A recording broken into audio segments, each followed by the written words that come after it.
Important update about YouTube playlists. Hey everyone.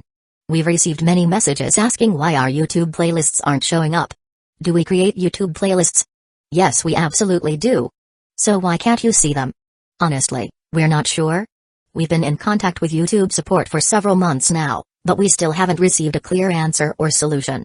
After much discussion, our team has decided to take matters into our own hands. We believe the issue might be related to the number of playlists we've created on a single channel, possibly too many. Our solution? We're launching 2 additional YouTube channels, giving us a total of 3. This way, we can organize our audiobooks better and avoid the playlist visibility issue in the future. This change only affects our YouTube audience. If you're a patron supporter, you can still access all our audiobooks by visiting the collection menu on Patreon. Thanks so much for your time and continued support. Happy listening. Compared to inefficient familiars, technology was the most powerful tool. With the detailed appearance information initially provided by Roy, Emiya Giratsugu infiltrated the local police station and used the police database to search for women in the city who matched the description: blonde, European-looking, female, with red eyes, who favored wearing white wool sweaters. He compiled all the information on women who fit these traits within the city and passed it to Roy, a far more efficient method than playing hide-and-seek with the dead apostles and their princess. Now, all Roy had to do was visit the locations listed and search door to door, and he was bound to find something. This was the main task Roy had been working on since parting ways with Shiki. Just as he entered an apartment building, Roy's nose twitched slightly. It was the smell of blood, and it's very strong. Roy knew he had found the right place this time. Following the direction of the scent, he inspected each floor. Finally, after a few minutes, Roy arrived in front of an apartment door that was left ajar. What met his eyes was an entranceway stained red with blood, and scattered before him were the remains of a body, dismembered into 17 pieces. Even for him, it was the first time seeing such a brutal scene. Inside the apartment, from the entrance to the shoe cabinet, the ceiling, and everywhere in between, blood was splattered. The stench of blood was so overwhelming that even the majority of the apartment's residents could probably smell it. If it weren't for the fact that most of the residents were working during the day, Arcuaid's body would have been taken away by the police long ago. What a miserable sight, princess. After observing the state of the body, Roy could deduce that the time of death was roughly a day ago, meaning Shiki Tano had likely just left this place. While complaining to himself, he cast a spell to mask the scent, preventing others from following it to this location. He then began gathering the scattered body parts, piecing them together to at least resemble something human again. Lifting Arcuaid's head, Roy looked into her eyes. Unlike the hollow gaze one would expect from a dead person, her crimson eyes still held traces of emotion. What was she feeling? Anger, sadness, or the unwillingness of a soul who had died unjustly? None of these. The only emotions in those beautiful eyes were confusion and bewilderment. She was confused. Why had she been killed? Who was it that had killed her? How had they managed to kill her? Unaware of the nature of the mystic eyes of death perception, it was natural for her to harbor such confusion. If struck by those eyes, even a dead apostle ancestor or a Magus wouldn't fare well. But none of this concerned Roy. His only goal now was to finish putting together this troublesome puzzle of flesh and then wake up the princess. After reattaching her head, Roy knelt down, slashed his arm, and let his blood flow onto Arcuaid's body. In his other hand, he held the silver thread formed from volume and hydrargyrum and began stitching her damaged body. Having just given Avalon to Shiki, Roy couldn't use that artifact, which could heal any injury or curse. For now, he had to rely on other methods to treat her. Ordinary healing magecraft had little effect on injuries caused by the mystic eyes of death perception. Roy wasn't about to alter someone's soul using the third magic to control their body, either. So, he used his own special, magical energy-infused blood and basic surgical techniques to help accelerate her self-healing. Good, that should do it. After working for quite some time, the princess's body was finally pieced back together, her flesh reassembled, and the silver thread of volume and hydrargyrum had tightly stitched everything in place. Thanks to her incredibly resilient body, once her flesh was repaired and her magical energy replenished, Arcuaid's heart soon began beating again, bringing her back from death to a near-death state. After covering her naked body with a blanket he found in the room, Roy breathed a small sigh of relief. It worked. Now, all that remained was to take this sleeping princess back to the base. Chapter 120, 120 Arcuaid Brunestied. About a day later, in a clean infirmary in Misaki town. The resurrected Arcuaid finally opened her eyes. The once dormant body and spirit regained their vitality. Where is this? Upon opening her eyes, she saw an unfamiliar ceiling, and the room was filled with a pungent mixture of disinfectant and the smell of blood. This was not her temporary cheap apartment. She was about to sit up, But the intense pain radiating from all over her body caused her expression to involuntarily twist in discomfort. It hurts. This was the most direct feeling. Every part of her body, from her head and neck down to her limbs, was feedbacking with intense pain. Just enduring the pain without fainting was already her limit. Her entire body felt like it had been chopped into pieces and then sewn back together with needles and thread, with each spot burning with pain. Chopped into pieces? 17 pieces. Archie had suddenly remembered that she had indeed been cut into pieces by someone. It was probably around yesterday afternoon when she had just returned to her apartment and was ambushed at the door. The assailant used an exceptionally sharp knife to slice her body into 17 fragments. What was even more bizarre was that when she was cut by that person's knife, her high-intensity self-healing ability seemed to malfunction, providing no healing effect whatsoever. Having relied too heavily on that physical trait usually, coupled with the enemy's ambush, resulted in her losing her composure when that strange pain hit, allowing the assailant to slice her up. Her entire body lost its ability to resist in her dazed state, leaving her at the mercy of his actions until she completely lost consciousness, death. If she were not the most special among the true ancestors, she would have died entirely during that strange dismemberment, with no chance of resurrection. And now? Where was she? Touching the wounds sewn with moonlight fluid on her body, Archie had curiously surveyed her surroundings. This was a clean room, with a white ceiling similar to that of a hospital, and she was the only one lying on the pristine bed. It looked like an infirmary. Had someone taken her away? What surprised her even more was that the one who picked her up could actually treat her in that state. It was truly unbelievable. Archie had struggled to sit up, and outside, the waiting Roy heard the noise inside and pushed open the door to enter. Seeing Archie struggling to sit up, he offered a word of advice. You'd better not move around too much. Although your body has been stitched up with my mystic code, the internal injuries won't heal so easily. If you move around recklessly and the wounds reopen, it will become very troublesome. Archie did not reply. Her gaze had been deeply drawn to Roy the moment he stepped into the room. She just lifted her head and carefully examined Roy's face and body. This person was so strange. In every way imaginable, could this person really still be considered human? Putting aside the swirling black flame in his soul, his existence status, the perfect body derived from the root, and the terrifying power to manipulate the laws of magic. He didn't need to make an effort to display anything, just standing there, every move he made brought her a tremendous impact. Was this a god? Originally, she thought it was strange enough to find beings like herself in the world, but today she encountered someone even stranger. So she couldn't help but ask, "Are you human?" Upon hearing this strange question and noticing that Archie was constantly scrutinizing him, Roy realized that she had used counterforce to check his information. Archie indeed had such abilities. A princess of the earth, unlike the constant discord he had with counterforce, she was truly favored by the world. Any question she wanted to know, counterforce would feed the answers into her mind. Truly a mobile earth library. Stop staring, I am indeed human, just different from ordinary people. That was an understatement. In fact, there was hardly anything similar. Archie had tilted her head, showing a puzzled expression. My appearance isn't that strange, is it? There's no need to keep staring at my face. Roy touched his face and joked. No. I'm actually looking at the inside. Although you say you're human, your soul and body are clearly. Wait, let's stop this topic for now. Roy interrupted her. While I understand your keen curiosity, it's impolite to casually explore other people's secrets, especially those of your savior. Some things can be understood just by observation. Keep it to yourself, I don't want to attract any unnecessary trouble. Looking into Archie's eyes, Roy sighed. Currently, besides Zelrach and Merlin, she was the first person to see through his essence. Truly deserving of being the favored princess of the earth, as long as she wanted to know, Gaia would transmit the relevant information to her mind. Oh. Archie nodded, obediently refraining from asking further questions. Then she thought of another problem. She wasn't wearing any clothes. The wounds on her body were carefully treated by this man, which meant that. Thinking of this possibility, her mood worsened. Roy also realized that Archie was currently not wearing any clothes. Ahem, it was indeed I who pieced you back together from the body parts. However, you were so thoroughly dead at the time that I could only perform a simple stitching on your body. It hasn't fully recovered yet, which is why I didn't put any clothes on you. Don't worry, you were in such a state that you didn't look human, so I didn't see anything other than the body parts. Upon hearing this, Archie tilted her head. Having successfully understood Roy's actions, she couldn't help but feel a bit of affection for him. How are you feeling now?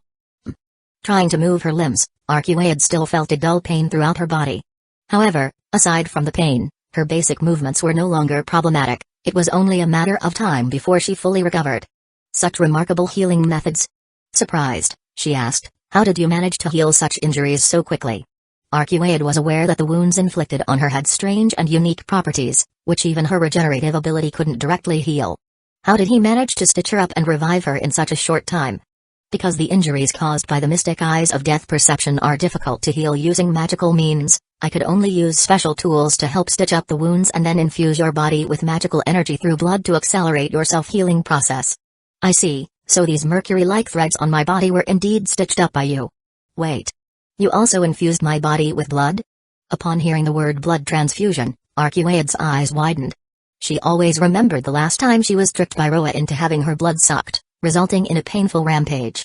Now, just hearing about blood-sucking made her feel fearful. Don't be nervous, it's just a transfusion, not blood-sucking. Roy didn't hide anything from her and continued, at the time, both your body and spirit were in a state of death. I confirmed that you wouldn't enter a bloodthirsty frenzy before I dared to infuse your body with magical energy through blood. How do you feel? Is there anything unusual in your body now? No, not really. Aside from the intense pain in various parts of my body, I don't feel anything particularly unusual. However, I can sense that there is indeed an unusual magical energy within me. That must be your blood. That's right. Since you can feel the condition of your body, it seems the recovery is going quite well. Roy nodded, knowing that his treatment method had worked effectively. Then I really have to thank you for saving me. After a brief casual chat, Arcueid suddenly focused on the key point of what he had just said. By the way, what did you say killed me? The mystic eyes of death perception. You mean the mystic eyes of death perception? Yes, that's correct. Roy nodded. Besides that miracle of a mystic eye that can kill anything, I doubt there's anything on this planet capable of easily slicing you apart without any resistance. At this point, Arcueid couldn't help but recall the bloody scene of her dismemberment. This terrible memory sent a chill down her spine, causing her body to ache even more. Is that true? Such eyes still exist in this age? That said, upon hearing the name of this eye, she still found it hard to believe. She had heard of these eyes but had never truly seen them. Now, encountering them for the first time, she never expected to test the power of these eyes with her own body. They exist, and not just one pair. At least among the people I know, there are two pairs, one of which belongs to the murderer who sliced you apart last night. You know who killed me? Upon learning from Roy that he actually knew the murderer who had dismembered her, Arcueid's mood instantly became uneasy, her tone sharpening. The vigilance she had gradually lowered shot back up. Having endured such pain, she had already vowed in her half-dead state to find the despicable bastard who dared to ambush her once she recovered. She must make him taste the agony of being sliced apart into 17 pieces. Just as she was about to explode, Roy's broad palm gently rested on her head. Calm down. As his words fell, a cool breeze entered her mind, suddenly soothing her raging feelings. I only know him, it doesn't mean I'm his accomplice. Otherwise, I wouldn't have saved you. Although the stitching is complete, your body's condition is still very unstable. If you don't want to collapse, lie down and rest properly. Don't move around casually or use magical energy, that group of dead apostles outside is frantically looking for you. With the magical energy flow suppressed by Roy and feeling the severe pain feedback from her body, Arcueid's mind suddenly became clearer. She gradually withdrew her chaotic magical energy and let out a gentle sigh. I understand. I'm sorry, I was a bit reckless. It's fine, it was just instinct. If I were in your position, having been sliced into 17 pieces, I would react the same way. The mystic eyes of death perception. Such a legendary eye that even in the age of gods is difficult to appear. If I was truly killed by such an eye, I have nothing to say. After a moment of reflection, Arcueid accepted Roy's suggestion, stopped her movements, and chose to lie back comfortably. So, who are you, and why did you save me? She turned her face to look at Roy. After chatting for so long, did she finally remember to ask someone their name? Roy gazed into her eyes and replied. Roy, the current magician of the third magic. I accepted the commission from Zelrech to handle the matter of the dead apostles here. Saving you was just a casual act. Zelrech? I know him. In 300 AD, he was the magician of the second magic who defeated the Crimson Moon. This name was one that the true ancestors in the Millennium Castle had told Arcueid about. That old man had once visited her in the Millennium Castle. So, Arcueid had a deep impression of him. That's right. Because that old man still has some matters to handle, he entrusted me with the affairs here, and then I encountered you. Nice to meet you, the White Princess of the Dead Apostles and the true ancestors, Princess Arcueid Brunestute. He then called out Arcueid's full name. Oh, so you already knew my identity. A smile appeared on Arcuaid's face as she said, although I don't know what your intentions are, I still want to thank you for your help. If it weren't for your assistance, I don't know how long it would have taken for me to revive. If there's anything you need my help with in the future, feel free to ask. I will repay this kindness. Repaying kindness? What a coincidence. That's perfect, Miss Arcuaid. I happen to have something here that I need your help with. Ah. Upon hearing Roy's straightforward response, Arcuaid momentarily froze, the latter half of her gratitude almost caught in her throat. She could only tilt her head. What's wrong with this person? Shouldn't he try to deflect a little and then accept it? Her small eyes were filled with big confusion. I didn't save you out of kindness, treating you also made me bleed quite a bit of precious blood, so I won't be polite to you. You should repay me. I see, that's fine then. Upon hearing this, Arcuaid nodded. If you saved me out of kindness and I was just an ordinary person caught up in the incident, I would feel guilty. But if it's a mutual benefit, I can be more at ease. In any case, what do you need me to do? Arcuaid tried to get up from the bed, but Roy stopped her. Don't rush it, your current physical condition is still terrible. After being killed by the mystic eyes of death perception, your revived body is in an unprecedented state of weakness. In this condition, you can't help me at all. If you really encounter Roa or other dead apostle ancestors, you might even hinder me. You actually know about Roa? Are you with the church? Before Roy could answer, Arcuaid quickly dismissed that thought. No, if you were an executors from the church, encountering such a weakened me, you would definitely try to seal me up instead of helping me revive. Don't be nervous, I just have a bit of knowledge about the secrets between the dead apostle ancestors, including the grudges involving you and Roa. As he spoke, Roy sat on a chair beside the bed and started brewing a cup of coffee. Would you like some? No, thanks. Don't underestimate me, Roa is just a minor obstacle. I could easily kill him. If it were your peak period, you indeed wouldn't need to fear him. Without denying it, Roy nodded. But frankly speaking, how much of your ability remains after just reviving? With a body and soul that could crumble at any moment, you can't even exert 1/10 of your power. Are you still so confident in this state? Seeing through her, Arcuaid sighed. You're right, I am indeed heavily injured right now. But even with just this power left, killing Roa would still be easy. You're quite confident, but unfortunately, your mind isn't very sharp. Are you calling me stupid? Arcuaid glared at him, displeased. No, I'm just describing Roa's cunning. As a prerequisite for our cooperation, I'll first provide you with some information. Roy raised a finger. Based on your current physical state, the combat power you can exert is only about 10% to 20%, and that doesn't include the debuffs that prevent sustained combat. Roa is currently hiding in this city, his identity unknown, but I have gathered some clues related to him. Additionally, one of the dead apostle ancestors, NRVNQSR Chaos, is already searching for you in the city. What do you think their purpose is? They are here to hunt me down. Gaia had already informed her of her current predicament. These dead apostle ancestors have gathered here to hunt both her and Roa.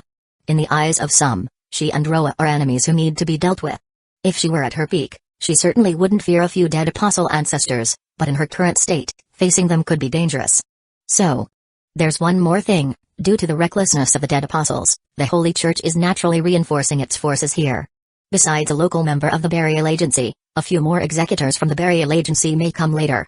If you encounter them, it would definitely be quite a hassle for you right now. Arcuaid fell silent and didn't respond. What do you want to do? I just want to cooperate with you a little, it would benefit us both, and the terms of cooperation are very simple. I'll help you find Roa and kill him, but you also have to play your part. For instance, help me find Roa. No matter how well he hides, for someone who has hunted him down many times, it shouldn't be a problem to find him. Also, act as bait to draw out the other dead apostle ancestors, I'll take care of the rest. Are you serious? How about it? This is a pretty good deal, right? He sat on the edge of the bed, and before she knew it, he had extended his hand toward Arcuaid. Chapter 121, 121 Arrival Impressive. While I've long been aware of your capabilities, your knack for gathering allies surprises me even more.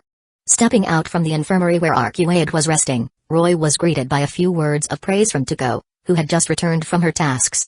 A Magus killer, a Grand Magus, a servant, a Magus, members of the church's burial agency. And now even a true ancestor has joined your ranks. Honestly, with the forces you've amassed, you could attempt to overturn the entire world of Magecraft's order. Enough to disrupt the world's balance? Roy shook his head. Such pursuits hold no appeal for me. Neither the current world nor one reshaped would have any effect on the truly powerful. What we need is a stable world, nothing more. A stable world, huh? No wonder. After all, for Magus, no matter how the world changes, you'll always hold a place in it. Naturally. I imagine you're the same. So long as you have your own place, the rest doesn't matter. At this, Tuko smiled softly and didn't delve further into the topic. Speaking of which, are you seriously planning to send Shiki to confront a monster like NRVNQSR Chaos? Even with her mystic eyes of death perception, she's essentially a novice Magus. Facing an ancient monster who's survived for centuries isn't something to be taken lightly. Her tone grew stern as she turned her gaze to Roy. She could very well die. As the mentor to both Ryougi Shiki and Asagami Fujino, Tuko was well acquainted with their abilities. Shiki wasn't particularly adept at magecraft. Her abilities aligned more with those of a Magus killer like Amiya Garatsugu, rather than a full-fledged Magus. Over the past year, Tuko had only helped her awaken her magic circuits and taught her basic spells, like reinforcement magecraft and hypnotic magecraft. Occasionally, Tuko brought her along on missions, but their opponents had been no more than spirits or rogue Magus. Now, Roy was proposing she face a creature that had thrived in the shadows for centuries. It seemed absurd. But Roy simply shook his head in response. This is her choice. Her choice? That doesn't mean. Tuko's objection was cut short as Roy interrupted her. Don't worry. I've already put measures in place to ensure her safety. I won't let her take unnecessary risks. She wasn't wrong. Roy had no intention of letting Shiki face NRVNQSR Chaos alone. Even if she carried Avalon, it wouldn't put his mind at ease. When the time came, he planned to personally suppress NRVNQSR and enlist a trustworthy ally to provide backup for Shiki. Arcuaid, with her own grievances against NRVNQSR Chaos, seemed a fitting candidate for this task. I should have guessed. You've already made preparations. I knew you wouldn't let her face danger recklessly. With this reassurance, Tuko's frown finally relaxed. Still, that girl seems to treasure this opportunity. She's been practicing her mystic eyes on the training dummies I prepared, even now. It's clear she's eager to prove herself. Prove herself? Yes. Can't you tell? Despite her cool demeanor, Shiki values you deeply and wants to follow in your footsteps. Her determination to seize this opportunity and train so hard. It's all to show you what she's capable of. Roy nodded slowly. I understand. But that doesn't justify exposing her to danger. She's not someone who backs down from a challenge, though. Driven by the desire for recognition, she pushed herself to the limit. Yet admiration was the emotion furthest from true understanding. Ah, you're so stubborn about these things. Fine. It's your business anyway. Once this matter is resolved, though, let me go. I've been cooped up here long enough and could use a change of scenery. There's still 2 years left, isn't there? Why so soon? Close enough. I can't sit still. After staying here for a year, I feel stifled. Besides, you've summoned Kuchilane, haven't you? With him here, you don't need me to protect Misaki Town. And the world's a big place, isn't it? No reason for us to stay in one spot forever. Seeing Oko again and the changes in her reminded me. There's so much out there to explore. Not to mention, my trip back to Misaki Town was quite satisfying. Reuniting with old friends and watching Oko take a hit to her pride. Such a delightful experience. I even kept a photo of it to show her decades from now. You really are. Roy didn't say more, merely nodding lightly. He agreed to her request. Although their arrangement still had 2 years left, he saw no reason to refuse her. He had assumed that once their current affairs were settled, Tuko would return to Misaki Town to pester Kuchilane about learning runes, or perhaps go to the clock tower in London to reclaim her position. Her decision to travel instead was unexpected. Traveling, though. It didn't sound so bad. It reminded him of Mitakaraya. He wondered how that man was doing these days. Thank you, boss. Seeing Roy nod in agreement, Tuko smiled.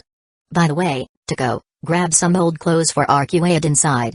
She's just revived and hasn't had a chance to dress yet. As he turned to leave, Roy offered a casual reminder.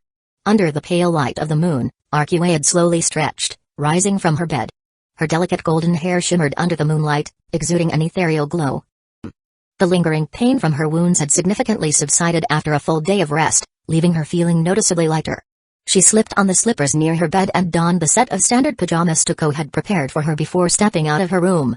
Good evening, Arcuaid. It seems you've recovered quite a bit. Roy greeted her casually from the living room, where he was in the midst of preparing dinner. She patted herself lightly, a soft smile gracing her lips. Thanks to you, my drained magical energy has already recovered by half, and the healing process is progressing rapidly. That's good to hear. At this rate, you should make a full recovery in no time. Yes, thanks to your timely treatment, I estimate I'll need about a week.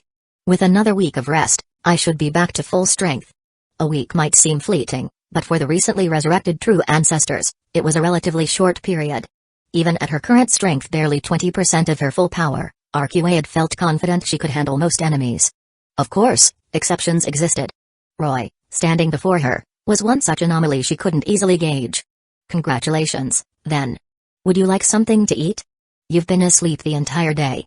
Something to eat? At the mention of food, Arcuaid instinctively touched her stomach, realizing it was completely empty. Since her demise, she hadn't eaten anything. Even after being revived, she had slept an entire day. While dead apostles could survive solely on blood, Arcuaid, who abstained from drinking blood, relied on food to replenish her energy. The blood transfusion Roy had given her earlier had restored her magical energy significantly, masking any feelings of hunger. But now, with Roy mentioning dinner, she realized she was indeed ravenous. Growl. There was no need for words, the loud rumble from her stomach answered for her. After an entire day of training, Shiki returned to the hotel. Upon pushing the door open, she was met with the sight of an unfamiliar woman in the living room. Golden hair, crimson eyes, strikingly beautiful features, and a well-proportioned figure. These immediately caught Shiki's attention. The woman was clad in a set of pajamas identical to the standard ones provided by the hotel. Her casual, slightly unkempt demeanor made the scene all the more intriguing. Arcuaid was seated at the dining table, eating dinner, while Roy, apparently the cook, was still busy in the kitchen. The upscale hotel offered a fully equipped kitchen in every room, catering to guests with a penchant for preparing their own meals. Although ordering room service would have been more convenient, Roy had decided to cook a meal himself, considering Shiki might not have eaten yet. Seeing Arcuaid awake, he had simply made extra portions and invited her to join them. To Shiki, however, the situation appeared much different. You're back, Shiki. Have you eaten yet? No. She shook her head, glancing at Arcuaid, who was devouring her food with gusto and then dropped an unexpected comment. Is this the special room service you ordered? Cough. Cough. Roy froze, spitting out his coffee in shock. Arcuaid, unfamiliar with such innuendos, simply tilted her head in confusion. What kind of nonsense is in that head of yours, Shiki? Roy grumbled, ruffling her hair in mild exasperation. Is that really the impression I give you? Huh? You caught on that quickly? I thought I was acting pretty convincingly. Shiki retorted with a smirk. Shiki's blunt at times, but not nearly as crude as you just were. Wow, you really know her well, huh? Shiki grabbed her portion of dinner and sat across from Arcuaid. With a teasing tone, she added, still, it's hard to believe. We leave for just one day, and you're already having dinner with a foreign beauty in her pajamas. Very convincing. She's the ally I found. Didn't Tuko mention her when I picked you up? This is the help you found? Huh, appearances can be deceiving. Anyway, hand me a set of chopsticks. I'm starving. The misunderstanding cleared, Shiki dropped the subject of Arcuaid and began eating. Shiki, what brought you out today? I heard you haven't surfaced much recently. I'm not entirely sure. Maybe Shiki pushed herself too hard, passed out, and then poof I showed up. Pushed herself too hard? Roy furrowed his brow, perplexed. With Avalon in her possession, fatigue shouldn't have been an issue. Avalon, the legendary construct capable of healing all injuries and curses, rendered such exhaustion unlikely. Although skeptical, Roy refrained from calling out the obvious lie, nodding slightly to encourage Shiki to continue. Yeah, I've never seen her work so hard. She spent an entire day in a heightened state of tension, slashing away non-stop. She must have overdone it. How's she doing now? How should I know? Shiki shrugged. We don't completely share memories. I only get glimpses of her experiences, feelings, and thoughts. If I'm lucky. Her gaze turned sharp. But one thing is clear. Whatever spell you cast over her, you've become the first person she's ever cared this much about besides me. While I don't fully understand your intentions toward us, I'm certain of one thing, you're not a bad person. If anything, you're overly protective. She stood, her tone unusually serious. So, Roy. Don't be too arrogant. Try understanding the feelings of those around you. True protection doesn't mean shutting people out. Some things are best experienced together. Did you pull that line from an anime? Think what you want. I've said my piece, the rest is up to you. With that, Shiki gave him a light jab to the chest and walked away, leaving him with plenty to ponder. Before you act, I hope you take a moment to think carefully about your decisions. The way you constantly keep others at arm's length. It's really not ideal. Well, I'm heading to bed now. And don't tell Shiki about what I said tonight. If she finds out, she'll just scold me for meddling. I understand. Thank you, Shiki. No need for thanks. Next time I'm out, take me on one of your adventures. Watching Shiki experience all these exciting things makes me a little envious. I promise. Then it's settled. After their brief but muddled exchange, Shiki, seemingly in high spirits, left the dining room. Her steps carried a lightness that wasn't there before. As Roy watched her retreating figure, he shook his head slightly, a wry smile forming on his lips. Every one of them. They're so straightforward they can't even lie properly.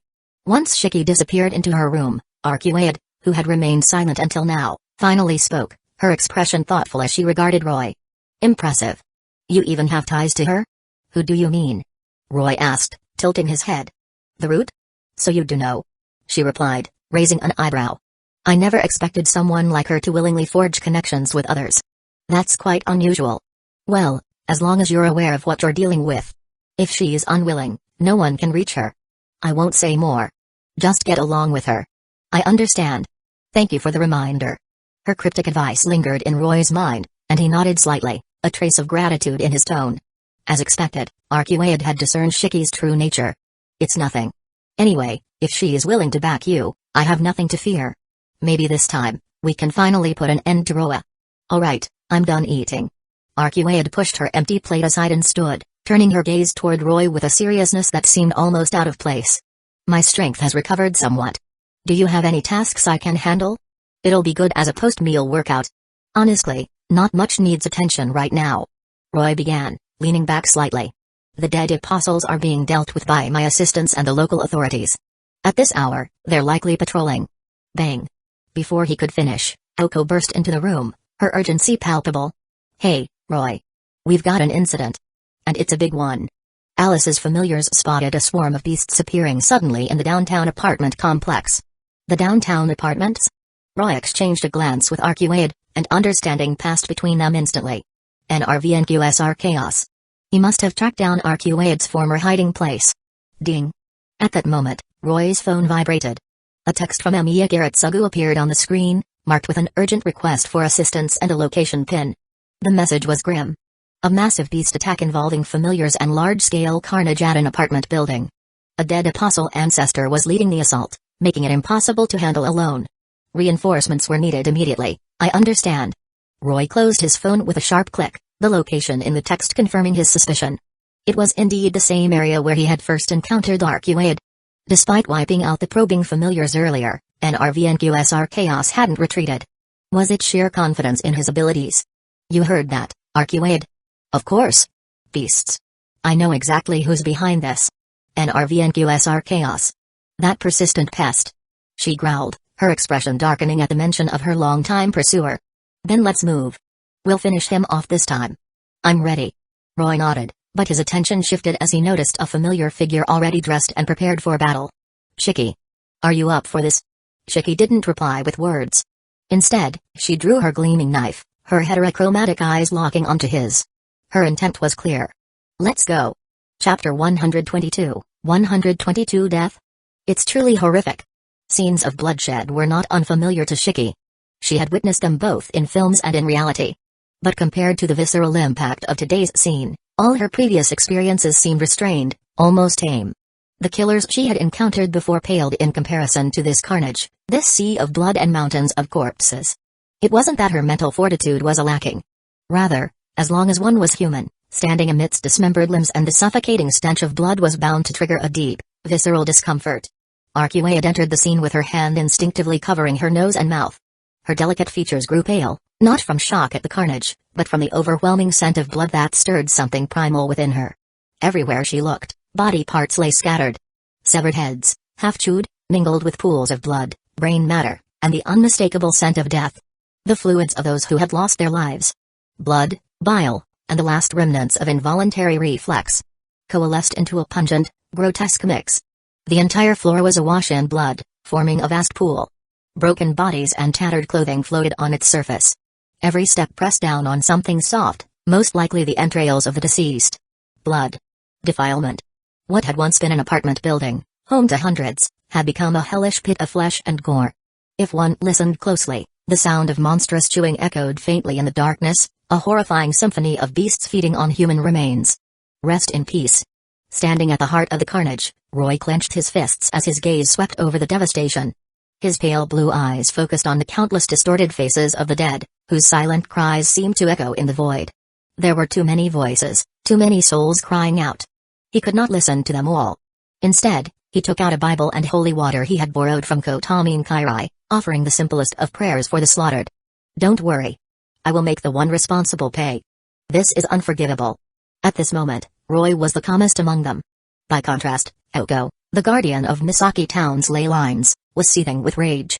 Someone had dared to commit such a heinous act in her hometown, right under her watch. Her fury was a volatile storm, a ticking bomb waiting to explode. No matter who the culprit was, even if it were one of the dead apostle ancestors, they would not escape her wrath. Just then, bang, bang, bang. Gunfire erupted from the floors above, accompanied by the dying roars of beasts. Elsewhere, Emiya Giritsugu, who had arrived ahead of them, found himself equally shaken by the hellish scene. The appearance of dead apostles stirred memories of his own painful past. The island of his childhood, once a haven of innocence, had been tainted by monsters. His father, his lover, his mentor, and even his adoptive mother. They were all casualties of these inhuman creatures. How many more lives will you drag into hell before you're satisfied? Anger. Grief. A tempest of emotions clouded Giritsugu's mind. He had abandoned all pretense of subtlety, wielding his twin pistols with practiced fury, unleashing a relentless barrage of bullets to keep the beasts at bay. Yet no matter how much firepower he unleashed, it was barely enough to stem the tide. There were too many of them. Snakes, black dogs, and ravens, all glowing with crimson eyes. They emerged from the shadows, mercilessly harvesting the lives of the living. There was no end to them. No matter how many he killed, more came. His bullets, no matter how precise or plentiful, could not halt their advance. They were like shadows. Omnipresent and unstoppable. No matter how hard he fought, they devoured everything in their path. They're upstairs. Hearing the gunfire, Roy pointed toward the ceiling before dashing up the stairs. You too, be careful. Oko called out as she hurried after him, her steps quick and determined. Emiya Giritsugu was still battling relentlessly against the monstrous horde. The prolonged fight had exhausted his ammunition, every clip he had brought was now empty. All that remained were a few black keys and mithril-crafted tools, which he used to hold off the mastermind behind this hellish massacre. But the gap in strength between them was undeniable. Well, you're quite the resilient little scrap of meat. To think you managed to kill so many of my beasts. Thud. Thud. Thud. A low, deliberate sound of footsteps echoed as a figure emerged from the shadows. Cloaked entirely in darkness, the middle-aged man's piercing gaze fixed coldly on Giritsugu, who stood resolutely in his path. His eyes were as chilling as his serpent's, and his towering form radiated raw power, like a figure forged of iron. Even at a distance, his oppressive presence and venomous tone suffocated Giritsugu. The last time Giritsugu had felt such overwhelming pressure was during the Holy Grail War when he faced servants. The man before him was no less terrifying. A dead apostle ancestor. An RVNQSR chaos. His power was beyond what any ordinary Magus could handle with tools or weapons alone. Giritsugu quickly assessed the situation. He had only a few origin bullets left, and their effectiveness against this creature was uncertain. They were on the 7th floor, surrounded by darkness and the countless familiars lurking within. His distress signal had just been sent, help would not arrive in time. This was a dire crisis. As NRVNQSR chaos drew closer, Giritsugu gripped the black key in his hand tightly, swallowing hard. This might really be the end for him. Another foolish risk leading to his death. Seeing Giritsugu pushed to his limits, NRVNQSR chaos showed no haste to end his life. There were questions to be asked before the prey was slain. Slowly, he raised his arm. Crash. The ceiling shattered suddenly as several thick, black serpents slithered down, cutting off Giritsugu's retreat. The sound of beasts gnawing on flesh echoed from the walls, their sharp claws already tearing through the plaster, ready to strike. This is bad. Giritsugu broke into a cold sweat. Behind him, an unending swarm of black serpents, around him, beasts lurking within the walls, and ahead, the imposing figure of NRVNQSR chaos. Every possible escape route had been blocked. You've done well, Magus, to kill so many of my beasts. But this game is over. Where is the woman? Where have you hidden her? The woman? Giritsugu's mind raced. After a moment of contemplation, he arrived at a probable conclusion. Which woman? The monster before him was searching for someone, likely hidden somewhere in this apartment complex. His rash actions had led NRVNQSR to mistake him for an accomplice. If so, could he use this misunderstanding to stall for time until reinforcements arrived? Desperation honed Garrett Sugu's thoughts. He maintained a neutral expression, careful not to give himself away. But before he could fabricate a convincing lie, NRVNQSR merely furrowed his brow. Without hesitation, he waved his hand, commanding the beasts to attack. So you're just a bystander after all? In that case, there's no need to continue this conversation. Die. The negotiation ended before it even began. How did he know? Garrett Sugu raised the black key, slicing through an oncoming serpent, but pain flared sharply at his side. A beast's fangs had sunk deep into his flesh, paralyzing him as blood poured from the wound. You're wondering how I saw through your lies, aren't you?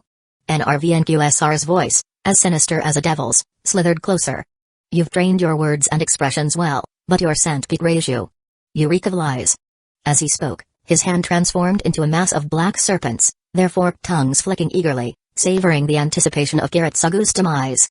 Garrett Sugu struggled to fight back, but the black hound's jaws remained locked on him. Weak from blood loss, he could only wait for death. Time to send you off, Magus. A shadowy blade, sharp as any knife, slashed downward to claim Garrett Sugu's life. But what? A flash of silver streaked through the air. Before NRVNQSR could react, the hand he had transformed into serpents was cleanly severed. A razor-sharp blade of mercury had struck with precise lethality. In the next moment, a burst of radiant energy erupted from the far side of the hallway. Roy stood there, raising his hand as brilliant white light condensed at his 5 fingers. Boom. In an instant, the concentrated blast of magical energy exploded outward, engulfing NRVNQSR chaos. The searing heat of the spell burned through half his body and obliterated every beast within its radius. Seizing the opportunity, Garrett Sugu broke free from his restraints and stumbled away. Roy's swift, decisive attack left the onlookers momentarily stunned. The ferocity of his strike made it clear to everyone. He was truly enraged. You've done well, Garrett Sugu. No, I should say you've finally lived up to being a true ally of justice. Roy glanced back at the gravely injured Garrett Sugu, nodding in acknowledgement of his effort. Then, turning to Oko, who had just arrived, he issued instructions. Ms. Ozaki, please take Garrett Sugu and get him treated immediately. The black serpent venom could cause serious complications if not addressed. Also, contact the church in Tuko. They'll need to prepare for cleanup. Search the upper floors for survivors. Garrett Sugu held out for this long. It wasn't in vain. There must still be survivors in this building. There has to be. But Oko hesitated, but one glance at Roy's piercing, ice blue eyes silenced her objections. Fine. Be careful. With a nod, she hoisted the injured Garrett Sugu and hurried away. Thank you. Once they were gone, Roy stepped deeper into the ruins, his hand ablaze with dark flames. The fire coalesced into a sword, which he swung mercilessly toward the rubble. Still playing dead? With a low growl, NRVNQSR chaos slithered out from the debris like a viper, creating distance between himself and Roy. So, you've finally decided to show yourself, Princess. As NRVNQSR chaos confronted Arcuaid, who had appeared silently behind Roy, his voice was laced with cold disdain. I must admit, I hadn't expected you to gather so many allies. A princess of the true ancestors, stooping to collaborate with Magus. How far you've fallen, Arcuaid. Her eyes glimmered crimson, a signal of her readiness to fight. Meeting his gaze with unyielding confidence, she retorted sharply, whether I've fallen or not is none of your concern, you wretched beast. Is that so? Then. Gah. NRVNQSR's derisive words were cut short as Roy moved with impossible speed, seizing NRVNQSR by the throat before he could react. Even with his beast-like instincts, NRVNQSR found himself caught off guard by the sheer velocity of Roy's assault. How is such speed even possible? Advanced full-body reinforcement magecraft. The intricate magic circuits etched into Roy's skin flared brilliantly, a testament to the terrifying strength now coursing through him. NRVNQSR, for all his formidable presence, dangled helplessly, his body gripped by Roy's iron-like grasp. Those piercing azure eyes bore into him, radiating an unyielding resolve. In Roy's vision, NRVNQSR was a grotesque amalgamation. A dark, writhing mass composed of countless tormented beasts and twisted souls. The malevolence emanating from him, the lingering cries of the lives he had consumed, was unbearable. Allowing this abomination even one more second to exist in this world would be a sin. Shiki. Roy called without looking away, his tone frigid. Are you ready? Let's send him to his end. Shiki stepped forward, the twin gleam of her mystic eyes of death perception igniting in her gaze. With a calm nod, she gripped the mithril knife tightly, her sharp vision tracing the intricate death lines entwining NRVNQSR's form. There's no mistake. Roy's voice remained cold as he addressed the struggling NRVNQSR. Tell me, NRVNQSR Chaos. How many lives have you taken? 10,000? 100,000? Or perhaps even more? If NRVNQSR had an answer, he could not give it. Roy's grip on his throat was unyielding, silencing any attempt to respond. But Roy did not care for an answer. This creature, who desecrated life itself, did not deserve one more word of acknowledgement. As Shiki's blade descended to carve through NRVNQSR's death lines, a primal instinct surged within him. Driven by sheer desperation, NRVNQSR sacrificed his limb, severing it to escape imminent death. With a guttural growl, NRVNQSR's form distorted grotesquely, swelling as if he were a grotesque balloon ready to burst. In an instant, his body erupted into a dark mist, his flesh disintegrating into a pool of blood and gore. The liquid congealed beneath him, forming a grotesque swamp of pulsing flesh. From that morbid pool, black beasts began to emerge one after another, their ravenous growls filling the air. Each drop of NRVNQSR's blood and every scrap of his flesh gave birth to a shadowy creature. They charged with relentless ferocity, their maws snapping hungrily as they swarmed the trio. Humphrey. Your tricks are endless, but did you really think this would stop me? As the shadows descended, Roy stepped forward, shielding both Shiki and Arcuaid behind him. The flaming sword he had conjured earlier shimmered in his hand before vanishing into thin air. When it reappeared, the blade of black fire was already plunging straight into the heart of the grotesque swamp. The searing heat of the flames roared to life, consuming the beasts and charring the flesh beneath them into ash. The entire area ignited in an inferno, obliterating the dark creatures in seconds. Now there's nowhere left for you to run. Chapter 123, 123 Reality Marble Flume. The moment the black flaming sword descended, waves of scorching heat surged forward like a tangible wall. In mere breaths, the fleshy swamp beneath their feet was reduced to charred remains, its searing intensity draining the moisture from the air and leaving those nearby with parched throats. Hidden within the shadows, NRVNQSR Chaos instinctively retreated from the infernal blaze. The oppressive heat, unnatural even to his inhuman form, forced discomfort upon him. For the first time in years, he regretted acting so impulsively. The composed expression on his austere face grumbled, replaced by unease. His sharp, eagle-like eyes now fixed warily on Roy, filled with newfound trepidation. Though NRVNQSR had previously observed this boy in the city and dismissed him as a mere church executor, he now realized how catastrophically wrong he had been. The figure who wielded flames with such destructive force. NRVNQSR didn't know his true identity, but the sheer menace emanating from his every move surpassed even that of the princess herself. Strength, speed, and magical energy reserves that dwarfed his own. A wielder of devastating magecraft attacks and eerie fire.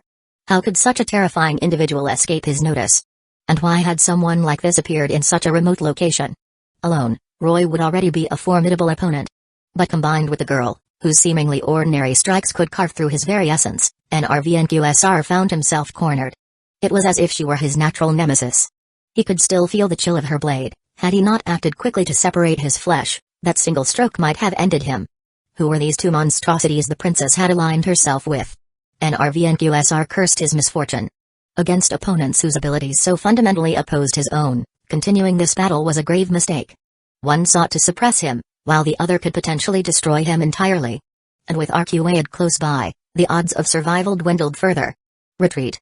The thought emerged in NRVNQSR's mind.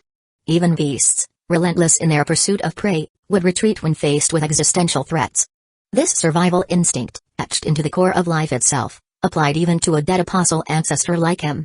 From the point where Roy's flaming sword had landed, half of the building and all the surrounding flesh and shadow were incinerated.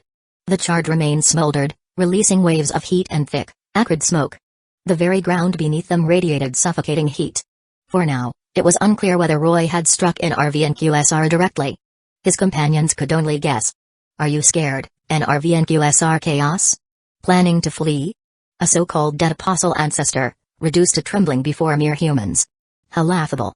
Roy's words cut like blades, striking NRVNQSR Chaos's pride with brutal precision. Fear. Humiliation. What nonsense. From NRVNQSR's dry throat came a strained voice, filled with bitterness. To reach his current level of power, he had forsaken all remnants of humanity, ascending to the 10th seat among the dead apostle ancestors. Yet now, he was mocked by mere humans. Insignificant beings he had always regarded as cattle. This was the ultimate insult. Rage surged within NRVNQSR's mind like a storm. But even in his fury, his rationality did not falter completely. He knew that retreating just a few steps would allow him to escape. Yet fleeing in disgrace, leaving his enemies to sneer at his back, was unthinkable. I won't allow it. Never. In a split second, the sound of cracking bones echoed through the air. NRVNQSR's neck twisted unnaturally, pain searing through his body as his cervical vertebrae fractured. How could this be? Even after merging with the surrounding shadows, an ability that made him nearly undetectable, his location had been pinpointed with ease. How did he find me so quickly? Had those words, meant to provoke, merely been a ploy to stall for time? Impossible. It was only a matter of seconds. NRVNQSR's mind raced to comprehend what had just transpired. But before he could reach any conclusion, Roy's iron fist slammed into his face with bone-shattering force. The blow echoed like thunder. The impact deformed NRVNQSR's features, shattering bones and twisting limbs. His body, once a fortress of steel-like resilience, crumbled under the relentless assault. He felt like molten steel on an anvil, hammered repeatedly by Roy, who showed no intention of stopping until every last impurity, every trace of life, was purged. Monster. The thought crossed NRVNQSR's mind. Compared to this man, he was the lesser monster. His own power seemed laughable in the face of Roy's overwhelming dominance. He had to find a way out. Gah. Desperation fueled NRVNQSR's magic. The shadows beneath him convulsed violently before bursting forth in the form of a massive wolf's head. It lunged, its enormous jaws clamping onto Roy's arm at point-blank range. Simultaneously, serpentine shadows slithered from below, coiling tightly around Roy's legs in an attempt to drag him into the darkness. Watch out! Arcuaid and Shiki, witnessing the sudden counterattack, rushed to intervene. But their assistance proved unnecessary. Stay back! Roy shouted, his voice sharp and commanding. There was no need for further explanation. The surging magical energy radiating from his body and the molten ground beneath his feet was warning enough. Black flame surged once more, spilling from his hands, arms, and entire body in a torrential cascade. The rising temperature burned the very air, drawing moisture from the eyes of anyone nearby. The serpents coiled around his legs were instantly incinerated, their remains shriveled to husks by the searing heat. The massive wolf that had emerged from NRVNQSR Chaos's chest let out an agonized howl before its skull was crushed in a vice-like grip by the man's flame-wreathed hands. Like Heracles tearing apart the Nemean lion, the beast was savagely ripped asunder. The floor beneath them, unable to withstand the unbearable heat, gave way entirely. A molten fissure split through the apartment building's foundation, pulling both figures into free fall. Thud. Thud. Thud. Let me go. NRVNQSR Chaos writhed, summoning the power of his bestial essence. His body bristled with venomous spines, and from his back unfurled the massive wings of a crow, poised to take flight. But the only response was a crushing fist that shattered his face, completely disregarding his defensive barbs. The impact spun his broken body midair like a rag doll, slamming him into the building's structure. From the 7th floor, his mangled form was driven downward in a series of cataclysmic collisions. The black wings, once poised for flight, were violently torn away before they could lift him to safety. Boom. As the two combatants plummeted, their relentless clash sent shockwaves through the structure, reducing the once sturdy apartment complex to a precarious ruin. It was miraculous it had even lasted this long under such ferocity. Realizing the imminent collapse, Arcuaid swiftly scooped up Shiki and leaped from the battlefield. Plummeting debris, coupled with their current injuries, posed a lethal risk. Particularly to Shiki, who lacked supernatural resilience. Arcuaid had no reason to worry about the battle below. Roy was far stronger than she had imagined. Even at her full strength, she doubted she could gain the upper hand against him. Against Roy, NRVNQSR Chaos stood no chance. From the moment their clash began, NRVNQSR had been completely outmatched. Barely surviving only due to his vexing immortality. Without it, he would have long been annihilated. For now, Arcuaid focused on securing Shiki. Roy clearly valued this girl deeply, and protecting her was the best course of action. Not that Shiki seemed to need much protection, as far as she could tell. With her priorities clear, Arcuaid darted through the collapsing structure, carrying Shiki to safety. Meanwhile, at the base of the crumbling building, Roy and NRVNQSR Chaos continued their brutal battle. Faced with the prospect of annihilation, NRVNQSR Chaos unleashed his ultimate arsenal. The shadows beneath his feet roiled, bubbling to life. Emerging from their depths were not the usual beasts but something altogether different. Hybrid monsters of myth and nightmare. Griffins with eagle heads and lion bodies, their wings outstretched in lethal majesty. The 9-headed hydra spewing venomous mists into the air. Even the chimera, its lion's head, goat's body, and scorpion's tail reared in defiance. A pantheon of horrors materialized, each creature crafted from the essence of his beastly familiars. Though far removed from the might of their mythological counterparts, these monstrosities were far beyond anything most modern Magus could hope to confront. This was NRVNQSR Chaos's trump card. He had poured nearly all his remaining energy into forging these composite beasts. But no matter how fearsome they appeared, against Roy's relentless onslaught, they were nothing more than kindling. Impossible. NRVNQSR Chaos's voice cracked with disbelief. One by one, his mythical hybrids fell. The Hydra and Chimera, magnificent in their grotesque forms, were reduced to cinders under the scorching blaze of Roy's black-flamed sword. They didn't merely die, they were erased. Consumed utterly by the inferno, leaving not even ash behind. Roy strode forward, the embers of his previous strikes still smoldering underfoot. The blackened steel of his blade glinted ominously in the firelight as he closed the distance. SHK. SHK. SHK. The sound of flesh being pierced and burnt echoed through the air, accompanied by NRVNQSR Chaos's guttural screams. His body was obliterated again and again, only to regenerate moments later. Destruction. Regeneration. Destruction. Regeneration. The cycle repeated endlessly. No matter how many times Roy struck, NRVNQSR Chaos's shattered body reformed. Unkillable. NRVNQSR Chaos's immortality stemmed from his reality marble, lair of the Beast King, which he had fused with his very being. This granted him the unparalleled ability to resurrect endlessly unless all 666 of his stored beastly essences were simultaneously obliterated. It was this immortality that made him such a nightmare for the Holy Church. But even immortality had its limits. Though his body continued to mend, the sheer agony of being torn apart and rebuilt over and over began to break in NRVNQSR Chaos. Destruction. Regeneration. Again and again. His once calm expression twisted in desperation, and the arrogant composure he had clung to finally shattered. Destruction. Regeneration. Destruction. Regeneration. Destruction. Regeneration. How many times had this cycle repeated in mere minutes? His limbs were repeatedly severed with astonishing speed by Roy, only to regenerate moments later. Any attempt to resist was futile, and NRVNQSR Chaos found himself utterly immobilized. The figure before him seemed tireless, each slash faster than the last, an unrelenting force that knew no mercy. I won't let you live another second. With his vow echoing in his mind, Roy's magical energy surged higher, fueled by boundless rage. Strike after strike fell, slicing through NRVNQSR Chaos's limbs and scorching his body with searing flames. At that moment, NRVNQSR Chaos was visibly shaken. Though his immortality shielded him from death, the torment of being endlessly slain and reborn, the suffocating sensation of cycling between annihilation and renewal, was driving him mad. This relentless onslaught mirrored the terror he had instilled in his own prey. For the first time, NRVNQSR Chaos tasted the despair he had so often delivered to others. Move. Move, damn it. If this continued, if the princess and that peculiar girl, the one who could genuinely threaten his existence, joined the fray, it would all be over. Desperation clawed at him. Every ounce of power he could muster, every beast he could conjure, anything. Anything to save himself. He called forth. The shadow beneath him expanded violently, birthing grotesque, monstrous creatures to stall Roy and buy him a fleeting chance to escape. But it was futile. Roy cleaved through the beasts with an unstoppable aura, reducing them to smoldering chunks of scorched flesh within moments. Gazing at NRVNQSR Chaos's panic-stricken expression, Roy finally spoke. Are you afraid? You, who have spread death so freely, who have claimed countless lives. Are you afraid of your own mortality now? A creature like you has no right to live. Advancing on NRVNQSR Chaos, Roy raised his flame-wreathed sword and struck, carving deep into the dead apostle ancestor's pride and breaking what little confidence remained. And yet, the blow was not enough to end him. Without destroying all 666 of the beast factors housed within him, NRVNQSR Chaos would regenerate, his shattered body endlessly reborn at Roy's feet. The cycle of destruction and renewal continued, but this stalemate was nearing its end. Minutes later, Arcuaid arrived, carrying Shiki in her arms.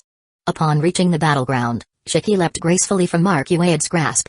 Her ice blue eyes pierced the dark night as she drew her silver blade, ready to bring true death to the undying. Now, all Roy needed to do was pin NRVNQSR Chaos down. Once Shiki severed his death lines, it would all be over. With determination blazing in her gaze, Shiki sprinted forward. She knew exactly what needed to be done. Her sharp eyes traced the intricate death lines running across NRVNQSR Chaos's body. All she needed was to find the convergence point. to follow those lines to their source and slice downward. That would spell his end. As the black-haired girl approached, exuding an aura of lethal inevitability, NRVNQSR Chaos's mind raced, replaying countless thoughts in a desperate frenzy. Is this my death? What can I do to survive? Release more beasts? Stall them further? No.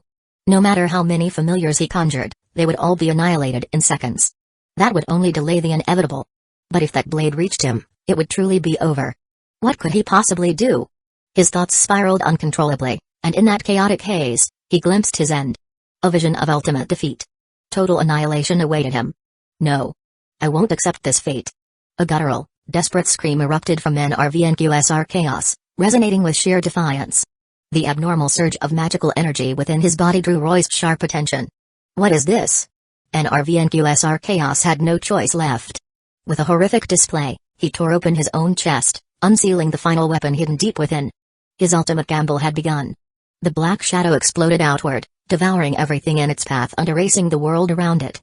In the eyes of onlookers, the entire building vanished, replaced by a towering, pulsating wall of shadowy flesh. This was chaos incarnate. Flesh from chaos, soil of disorder. A calamity born unto the world. Roy's expression turned grim as he recognized the phenomenon before him. Reality Marble, Lair of the Beast King.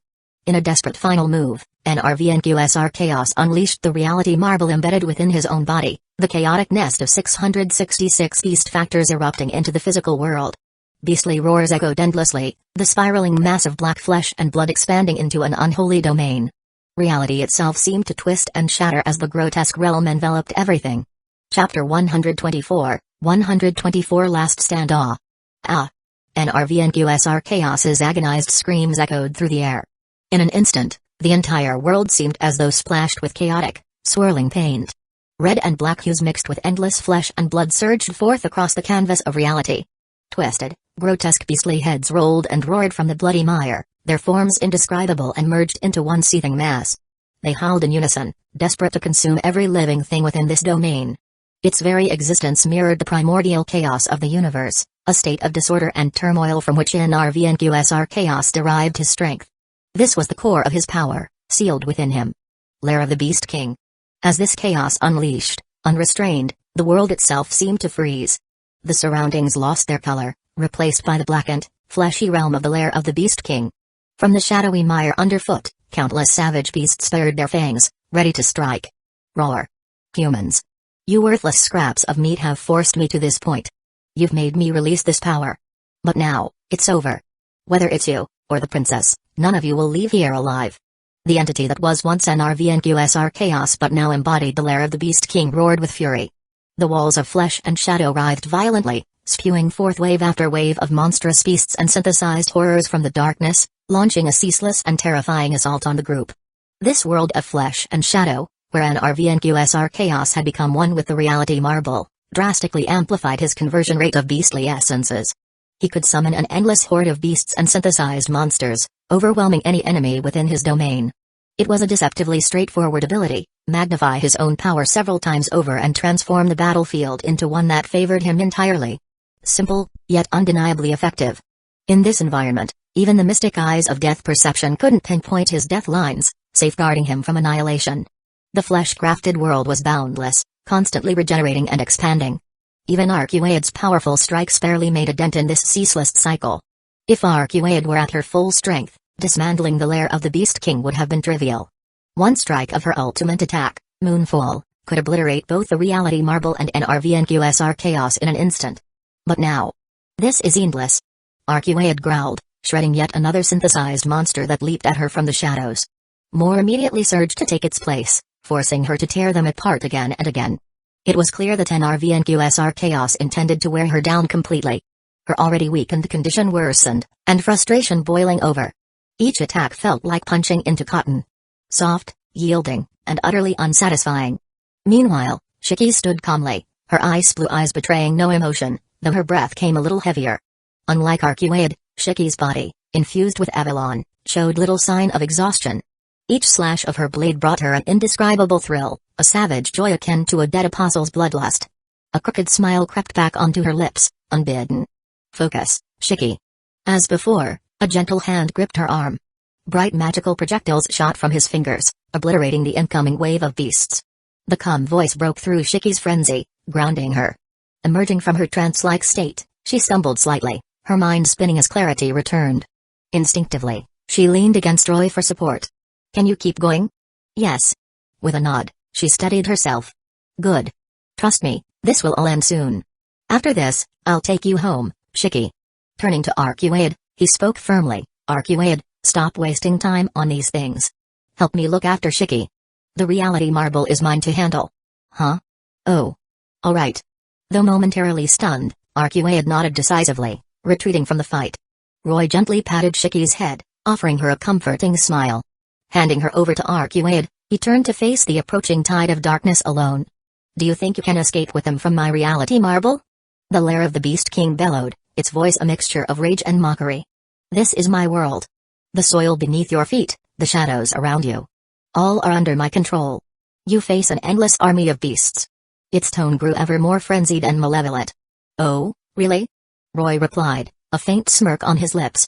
"Then, care to guess whether I can destroy both you and this reality marble?" He raised his hand, gathering magical energy. Piercing white light shot from his fingertips, disintegrating another wave of beasts with ease. "Sure, if I dragged this out, your reality marble would eventually collapse under the weight of the world's rejection. But since we're here, let me give these two a crash course on reality marbles. And how to dismantle them. Futile. Completely futile." The lair of the Beast King screamed, unleashing yet another surge of beasts. "Shut up already, monster. Watch closely." Roy snapped, his tone sharp and dismissive. Ignoring the enraged roars, he stepped back, shielding both Shiki and Arcuaid with a protective barrier that nullified the encroaching shadows. Then, as if lecturing in a classroom, he began. "Shiki, this blackened fleshly realm you see is the same type of magic I used against Oko. A reality marble." "Reality marble?" A reality marble is a form of advanced bounded fields that manifests a user's inner landscape into the real world. By superimposing their inner world over reality, the caster creates an entirely new domain. It's essentially a conflict between their existence and the world's laws. As he spoke, Roy unleashed another volley of magecraft, eradicating another horde of beasts effortlessly. However, deploying a reality marble consumes enormous amounts of energy, and it's constantly at odds with the world's corrective forces. That said, it grants unparalleled advantages within its domain. First, it amplifies environmental factors to favor the caster, drastically boosting their attributes. In simple terms, it strengthens their abilities exponentially, much like how this reality marble amplifies NRVNQSR chaos. Second, from within the shadows, the lair of the Beast King's consciousness seethed with disbelief. How could this man annihilate wave after wave of beasts so effortlessly? Why did nothing work? Not even the countless sacrifices of his beasts could bring this man to his knees. He had abandoned his pride, unleashed every hidden trump card, and yet, this arrogant man still refused to take him seriously. This contempt. This mockery. The lair of the Beast King trembled, a frenzied madness overtaking its consciousness as the reality marble itself began to quake violently. Reality marbles often grant Magus unique enhancements. These might include the ability to summon larger forces or, as in this case, elevate ordinary beasts into magical ones. Such abilities are frequently quite troublesome. Roy resumed his lecture. Turning to the two girls he was shielding, he raised two fingers. "When dealing with an reality marble, I advocate for 3 approaches. First, escape. No reality marble is flawless, all have weaknesses or limitations that can be exploited to break free. However, I don't recommend this method. If your opponent has even an ounce of intelligence, they won't give you the chance to study their domain's flaws." And the second option? Compared to the attentive Shiki, Arcuaid's curiosity was perfectly timed. "Good question. The second option is to endure. Reality marbles require significant energy to sustain, and under the strain of self-exhaustion and the world's corrective forces, they will inevitably collapse. Once their domain shatters, the Magus maintaining it will enter a state of magical depletion, making them vulnerable. This is the ideal moment to strike." However, Roy shook his head lightly. "This method only works if your strength surpasses your opponent's, and you can outlast them. Both magical reserves and stamina must exceed theirs significantly." "Bastard! Just how far do you intend to belittle me?" NRVNQSR Chaos's voice was filled with rage, trembling with indignation. "At a time like this, you're actually conducting a lecture for them. Such arrogance. Do you think so little of me that I'm unworthy of your full attention? Don't get cocky, human." By this point, NRVNQSR Chaos had come to terms with a disparity in their abilities. Initially, he had acted alone, not waiting for his so-called partner to arrive. His goals were simple: to search for traces of the princess while conveniently consuming a few humans as midnight snacks. Even if he failed to find the princess or kill her, it didn't matter. After all, in his view, nothing in this world could truly kill him. He was invincible. But that assumption shattered when he encountered this calamity.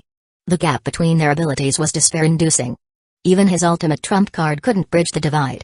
In this situation, escape wasn't even an option. For one who prided himself as a dead apostle ancestor, a being above humanity, to be crushed by a mere human. This was an unacceptable humiliation. Devour him. Tear him apart. Destroy them all. Rise, lair of the Beast King. As his command reverberated, the consciousness of his lair erupted in frenzy.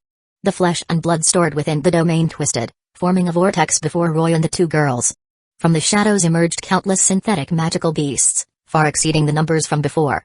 In moments, the overwhelming tide filled their vision. More magical beasts, and in greater numbers. Shiki muttered.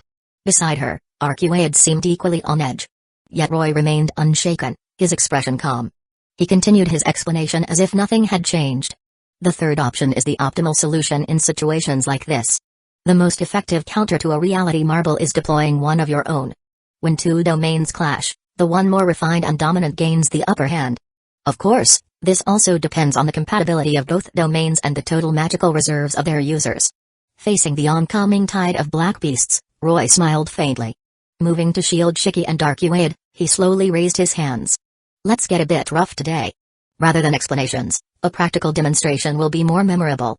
With that, Roy formed a seal over his chest. As he faced the beast tide, a brilliant white light exploded from behind him, projecting a vivid manifestation of his inner world. The revealed domain was a boundless expanse of white sands beneath a sky of gray and white hues. The sun above wasn't red but a strange mix of the two tones. Reality marble, heaven him. In an instant, the overwhelming white light engulfed the lair of the Beast King and the endless tide of beasts within. A heavenly realm descended upon the battlefield, banishing the encroaching darkness. Blinding white light filled their vision. Pseudo-divine construct, demon banishing sword. At Roy's soft command, a colossal blade of light descended from the white sky, piercing the Beast King's core. The twisted entity that was NRVNQSR Chaos, along with his lair, was pinned to the sandy expanse of Roy's domain. The outcome was decided in that moment. Despite his monstrous nature, NRVNQSR Chaos was no match for Roy. Their magical reserves were worlds apart. The clash of reality marbles was a one-sided annihilation. One small world had completely consumed another. Paralyzed. Unable to use magic. NRVNQSR Chaos was reduced to a mere clump of flesh. Devoid of resistance. Now, Shiki. A colossal white figure emerged from the desert, grasping the mass of flesh and hurling it towards Shiki. Deprived of its form, NRVNQSR Chaos had no strength to resist. Suppressed by the giant of light, he was utterly powerless, hurtling toward the girl who embodied his death sentence. This time, it was truly over. As the grotesque clump neared her, Shiki activated her mystic eyes of death perception. Ice blue eyes glimmered as countless death lines appeared before her. She saw everything clearly this time. Every death line and the convergence of death points on the monstrous being. All that was left was to sever them.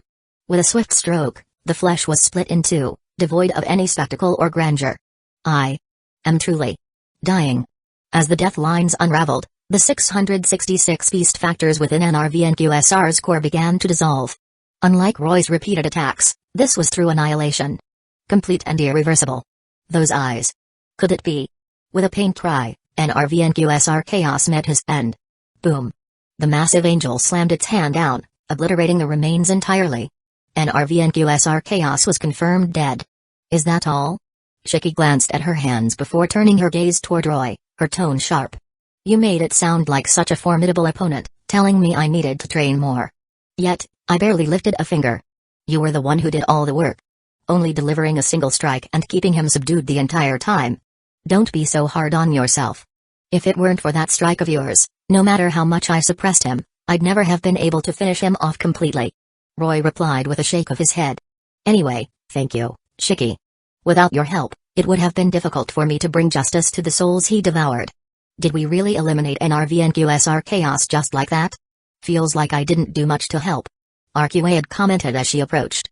Just as Shiki had said, the fight, though billed as a three-person effort, had largely been Roy's show. From the start to the end, he had been the one controlling NRVNQSR Chaos, suppressing him until the final blow. Shiki's role had been crucial at the end, using her mystic eyes of death perception to sever NRVNQSR's immortality, but as for Arcuaid, she had really just been a bystander throughout. The death of NRVNQSR Chaos, the dead apostle ancestor, felt almost surreal to her.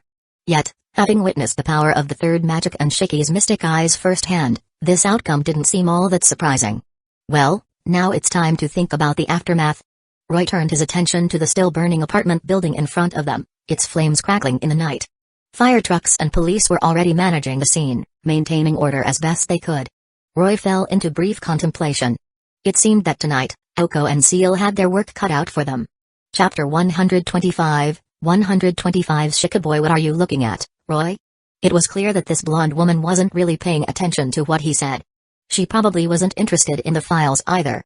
With a resigned sigh, he continued leafing through the thick documents Oko had brought. No, you go ahead and finish it. Oh.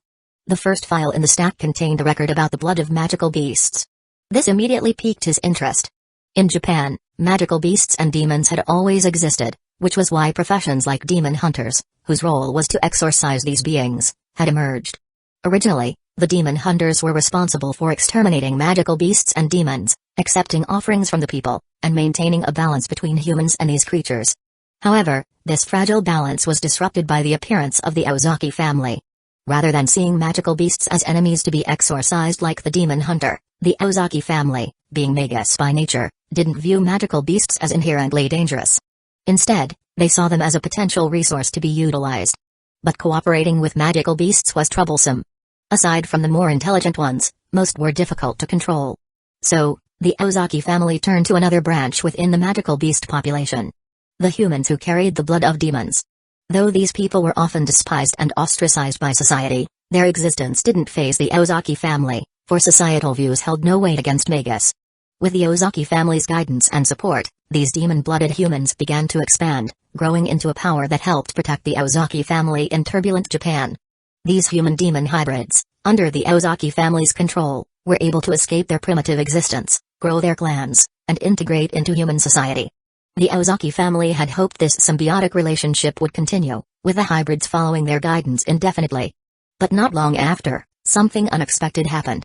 The path to the fifth magic revealed itself to the Ozaki family. Faced with this miracle, the foundation they had built in Japan, along with these so-called hybrids, became insignificant. In pursuit of the fifth magic, the Ozaki family abandoned everything in Japan and traveled to Britain, eager to perfect the fifth magic. As for the demon-blooded hybrids, they were discarded without a second thought. To the Ozaki family, these hybrids were merely tools for protection or slaves, worth little compared to the pursuit of the fifth magic. Abandoning them was no more than a trivial matter. They didn't care if these hybrids would spiral out of control or pose a danger to the locals. This choice was typical of Magus.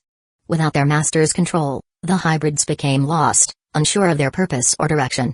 Years later, under the leadership of a bold individual, they began leaving the Ozaki family's land and entering human society.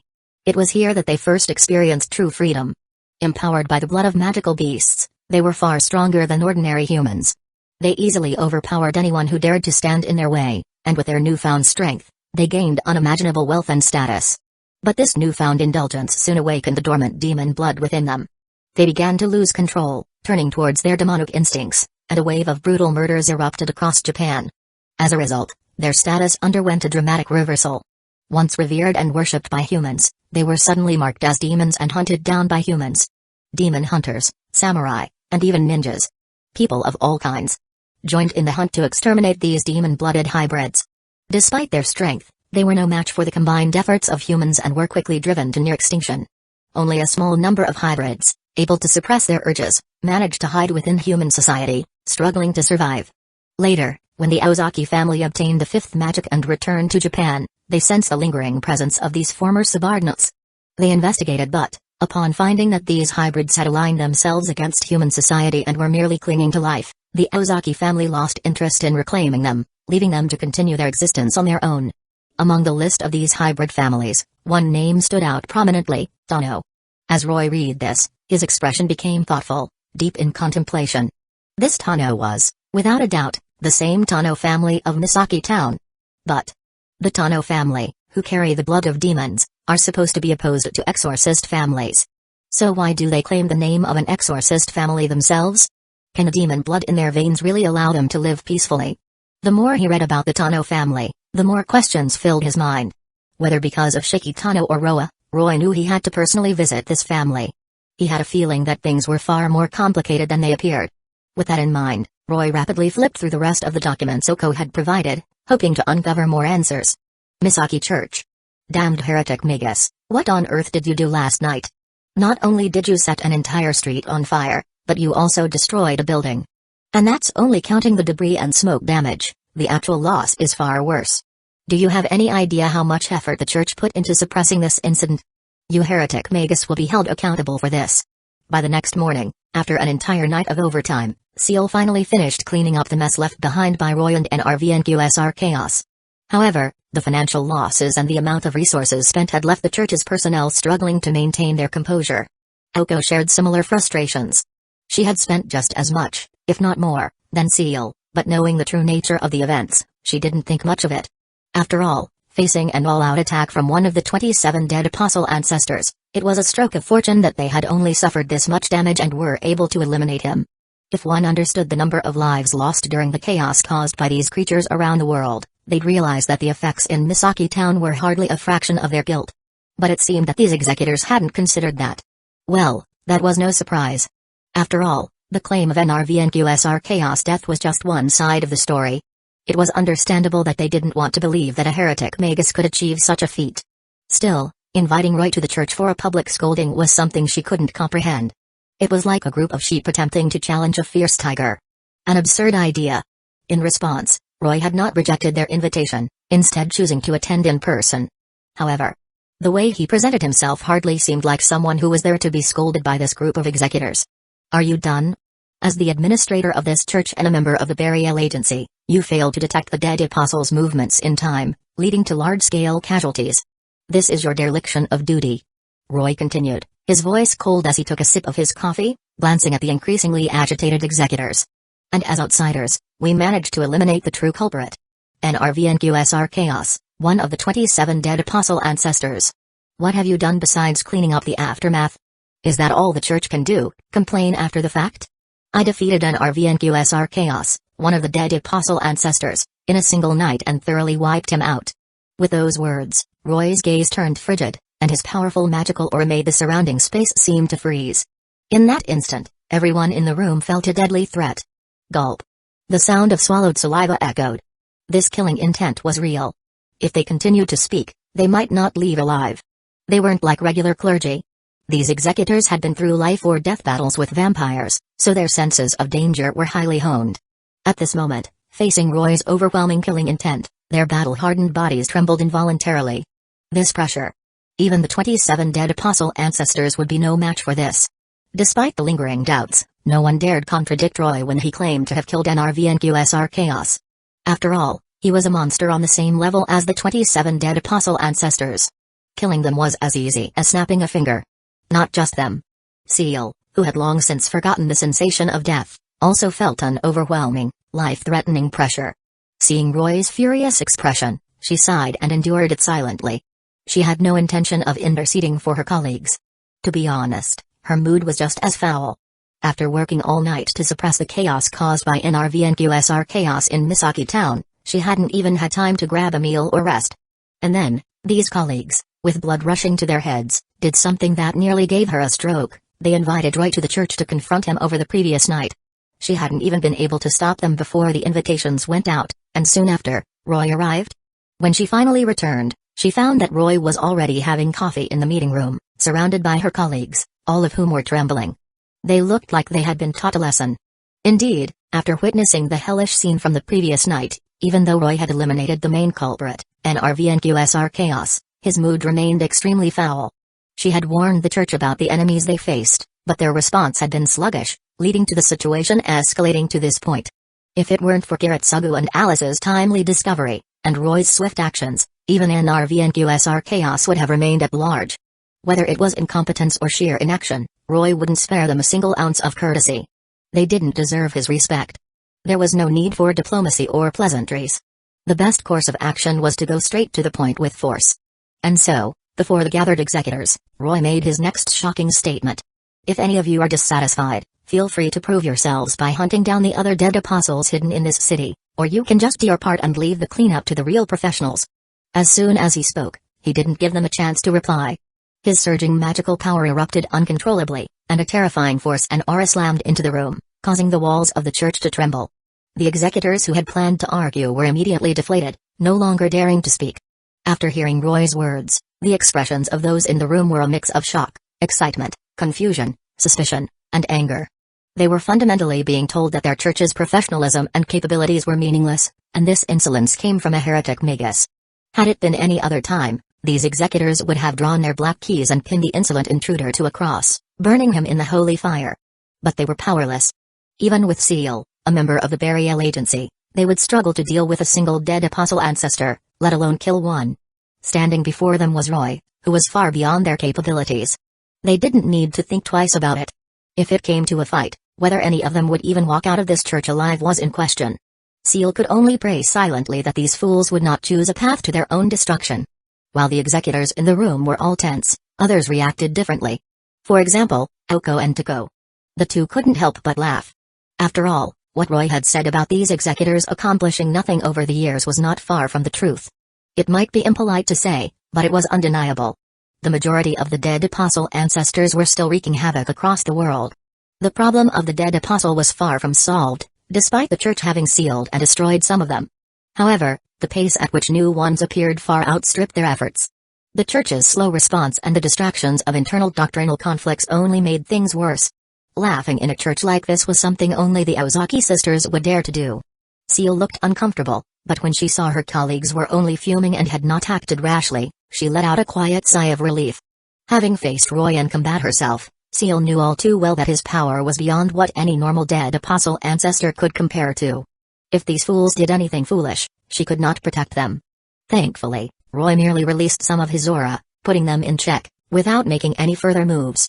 Once everything had been made clear, Roy stood from the church's chair, turned, and prepared to leave. He glanced at the group of somber faces, and before exiting, he added coldly, "If you're dissatisfied with what I've said, feel free to come find me or bring the others from the burial agency along. I'll be waiting at the clock tower. Just say you want to meet the magician of the third magic, Roy." There was a long, oppressive silence in the room. For Dead Apostle, basking in sunlight was an excruciating experience. While it didn't kill them like it would a vampire, it was still unpleasant.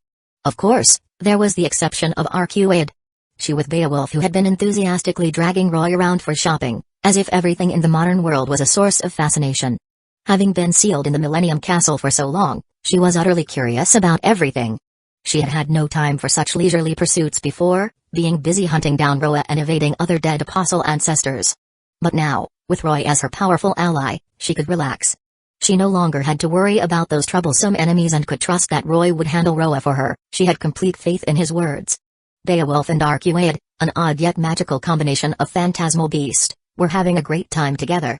The two, both golden-haired, were like mischievous sisters, walking and eating the hamburgers they had just bought while chatting and laughing. Because Beowulf's mimicry resembled a young golden-haired girl, and she was alongside Arcuaid, they appeared to be siblings. Hearing that there were no immediate enemies to face today, Roy had only planned to visit the church, leaving behind Shiki, who was supposed to be dealing with other dead apostles. Meanwhile, Tuko had goes out to clean up the remaining dead apostles in the city. This situation was clearly more entertaining. "What's wrong? Something on your mind, Roy?" Arcuaid, with a half-eaten hamburger in her mouth, approached Roy, her words slightly garbled. "No, I'm just looking for someone." "Looking for someone?" Arcuaid tilted her head, curious. "Yes, someone you're familiar with. They should be showing up soon." "Oh? Someone I know." Sure enough, after a while, they spotted a plain-looking boy with black hair walking among the crowd. Arcuaid's eyes widened in shock, and even the hamburger she was holding fell to the ground. "I finally found you." In a small alleyway, Shikitano, who had been wandering after school, finally parted ways with his classmates. Looking up at the dim sky, he sighed. "It's so late. Akaya's going to be mad." The thought of his sister getting angry made Shiki speed up. "Congratulations, young man." A strange man, holding books in his hands, suddenly spoke to Shiki as he passed by. "Today is a special day for you. You'll have a fateful encounter. But you should be wary of the blonde woman." "Eh? Are you talking to me?" Shiki was bewildered by this cryptic remark. But the mysterious figure did not stop to answer. The next moment, the man brushed past Shiki, vanishing without a trace, leaving behind only confusion on Shiki's face. A strange guy. Blonde woman?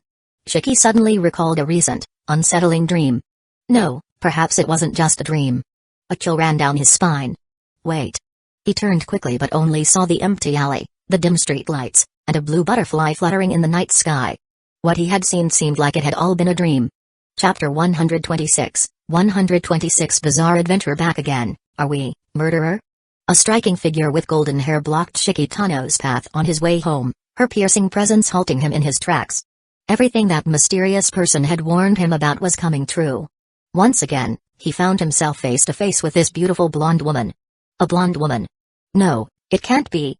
The instant Shiki caught sight of Arcuaid, his face turned pale. A sinking feeling clawed its way into his chest. What? What is going on here?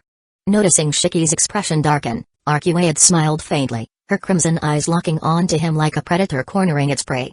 So, you do remember me, murderer? Though her lips curved into a smile, her words dripped with an unmasked fury. You're Shiki Tano, aren't you?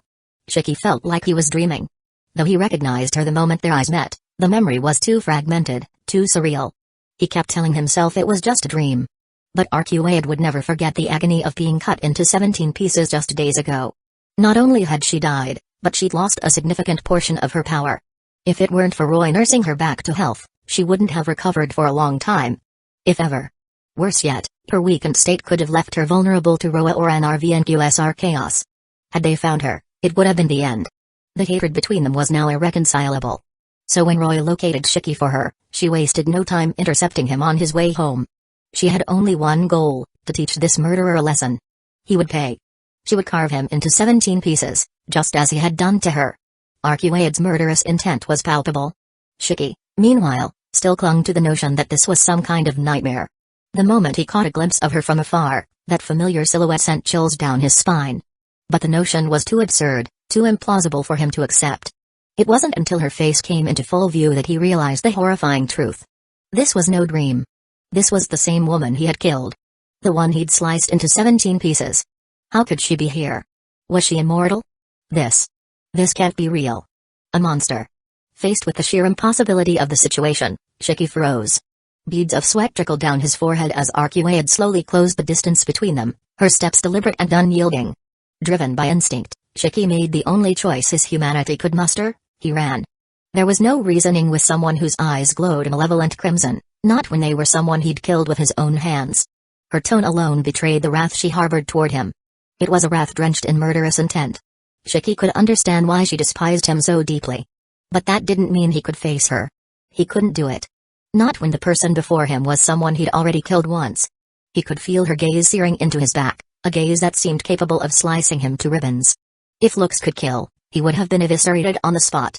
There was no point in trying to explain himself.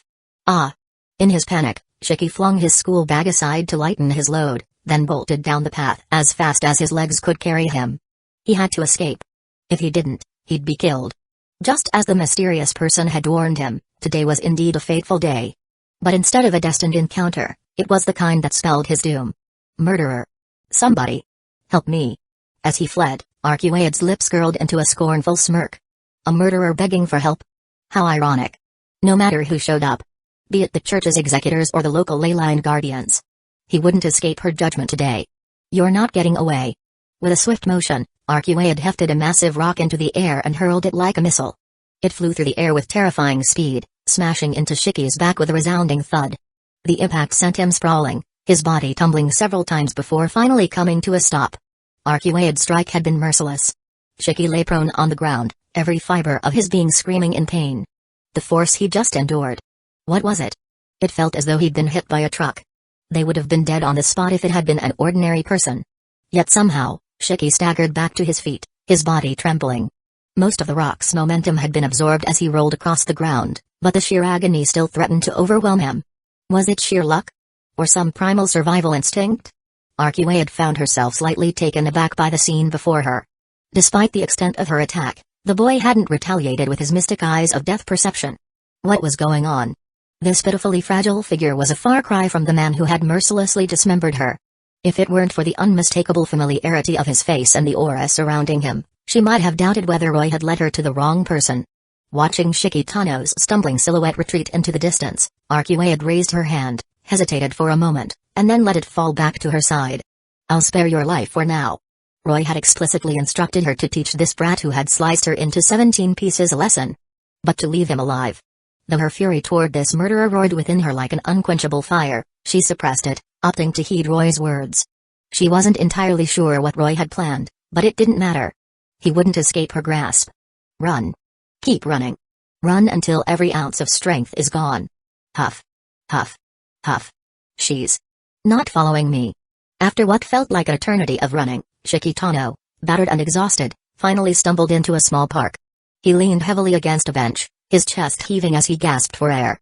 Every so often, his wary eyes darted around, terrified that the golden-haired figure might suddenly reappear and end his life. Afraid of dragging his family into this nightmare, Shiki hadn't dared run toward the Tano mansion. Instead, he'd chosen to hide alone in the park. A place like this should be safe enough, right? But even he wasn't entirely convinced. After all, the woman chasing him was clearly no ordinary human. Her glowing crimson eyes and her ability to hurl massive boulders with ease made that abundantly clear. To be hunted by someone, or something, like that. This time, he really was in deep trouble. Yet, as much as he acknowledged his own fault in all of this, how was he supposed to calm her fury? Shiki frowned, his mind weighed down by the enormity of his predicament. A sudden movement caught his eye. A blue butterfly flitted past him before landing gently nearby. What's this? Instinctively, he extended his hand, letting the butterfly perch on his fingertip. And then, a voice spoke. Well, kid. Glad to see you're still alive." Startled, Shiki whipped his head around. A man had appeared on the other end of the bench, pulling back his hood to reveal his face. What? Already strung out from fear and exhaustion, Shiki flinched so violently at the stranger's sudden presence that his weak legs almost gave out, sending him teetering off the bench. "Careful there, kid." Snap. The man casually snapped his fingers, and an inexplicable gust of wind surged upward from the ground, catching Shiki mid-fall and gently setting him back onto the bench. A sudden wind? Thanks. Shiki muttered, still bewildered. He finally got a clear look at the man's face and exclaimed, "You're that mysterious guy from earlier today." "That's me." The man replied with a grin. "So, kid, looks like you've run into some trouble, huh?" Shiki hesitated but eventually nodded. "Yeah. I met a golden-haired woman. She chased me down and nearly killed me." "A golden-haired woman, huh?" The man chuckled softly. "Sounds rough. Let me guess, she didn't hold back and didn't give you a chance to explain yourself?" "Exactly." Shiki sighed, slumping against the bench. "The moment she saw me, she was filled with rage. If I hadn't run fast enough, I'd probably be dead right now." Roy shook his head, his thoughts wandering. "You're overestimating yourself, kid. If Arcueid had truly intended to kill you, she wouldn't have settled for throwing a rock." "Well," Roy said aloud, "I assume you know why that woman is so intent on coming after you, don't you?" Shiki remained silent, but his expression said it all. Seeing the guilt etched on the boy's face, Roy sighed. "I get it. You messed up, and now she's out for revenge. But you're at a loss on how to fix things, aren't you?" Shiki's shoulders slumped further. "Yeah. It's my fault. Something I did to her. It's unforgivable. But I don't even know where to start. And if I go back now, she'll kill me for sure." "Guilt and fear, huh?" Roy mused, observing the boy closely. "You've got a remarkable pair of eyes, but at the end of the day, you're just an ordinary high schooler." "Wait. How do you know about my eyes?" Shiki asked, his voice tinged with both confusion and caution. Roy's smile widened. "Oh, I know a little about them. Even with those specialized mystic eye killers you're wearing, it's hard to fully suppress their power. I happen to know someone with the same kind of eyes as yours."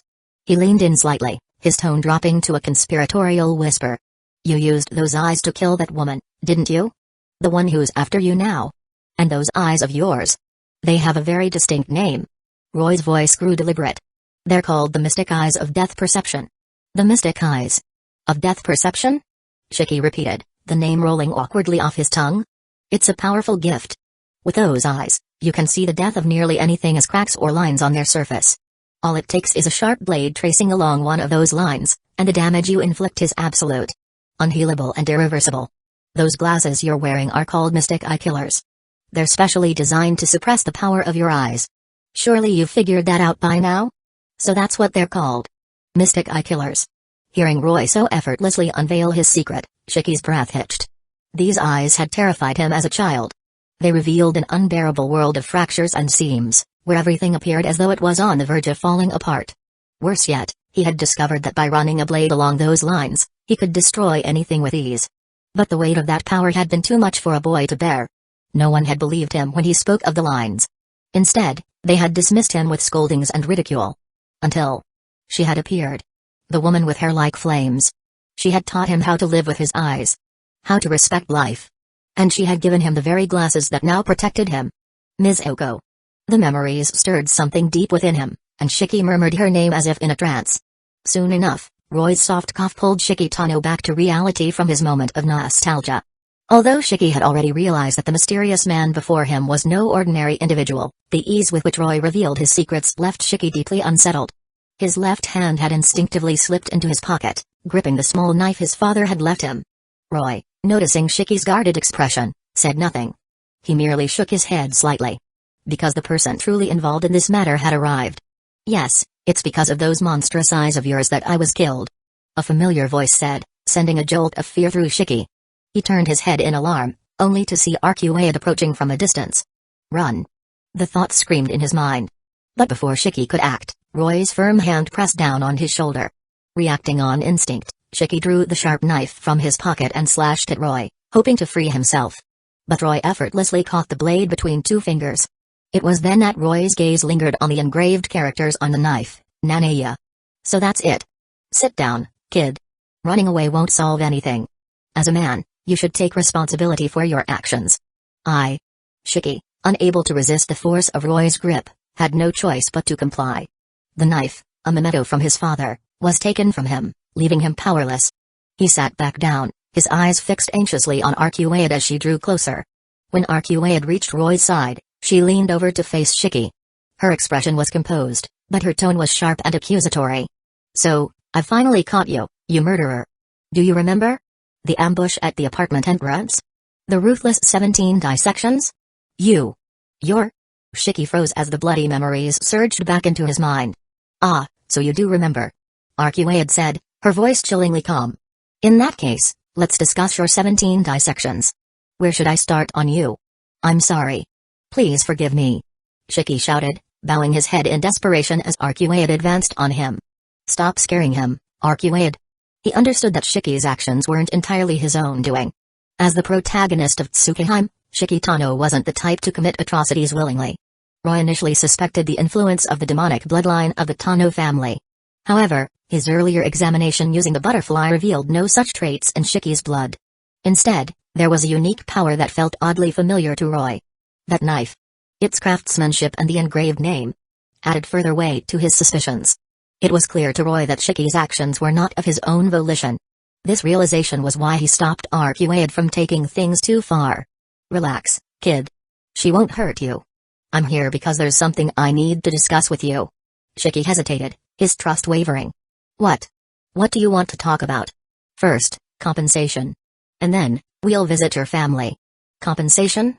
My family? What do you intend to do to them?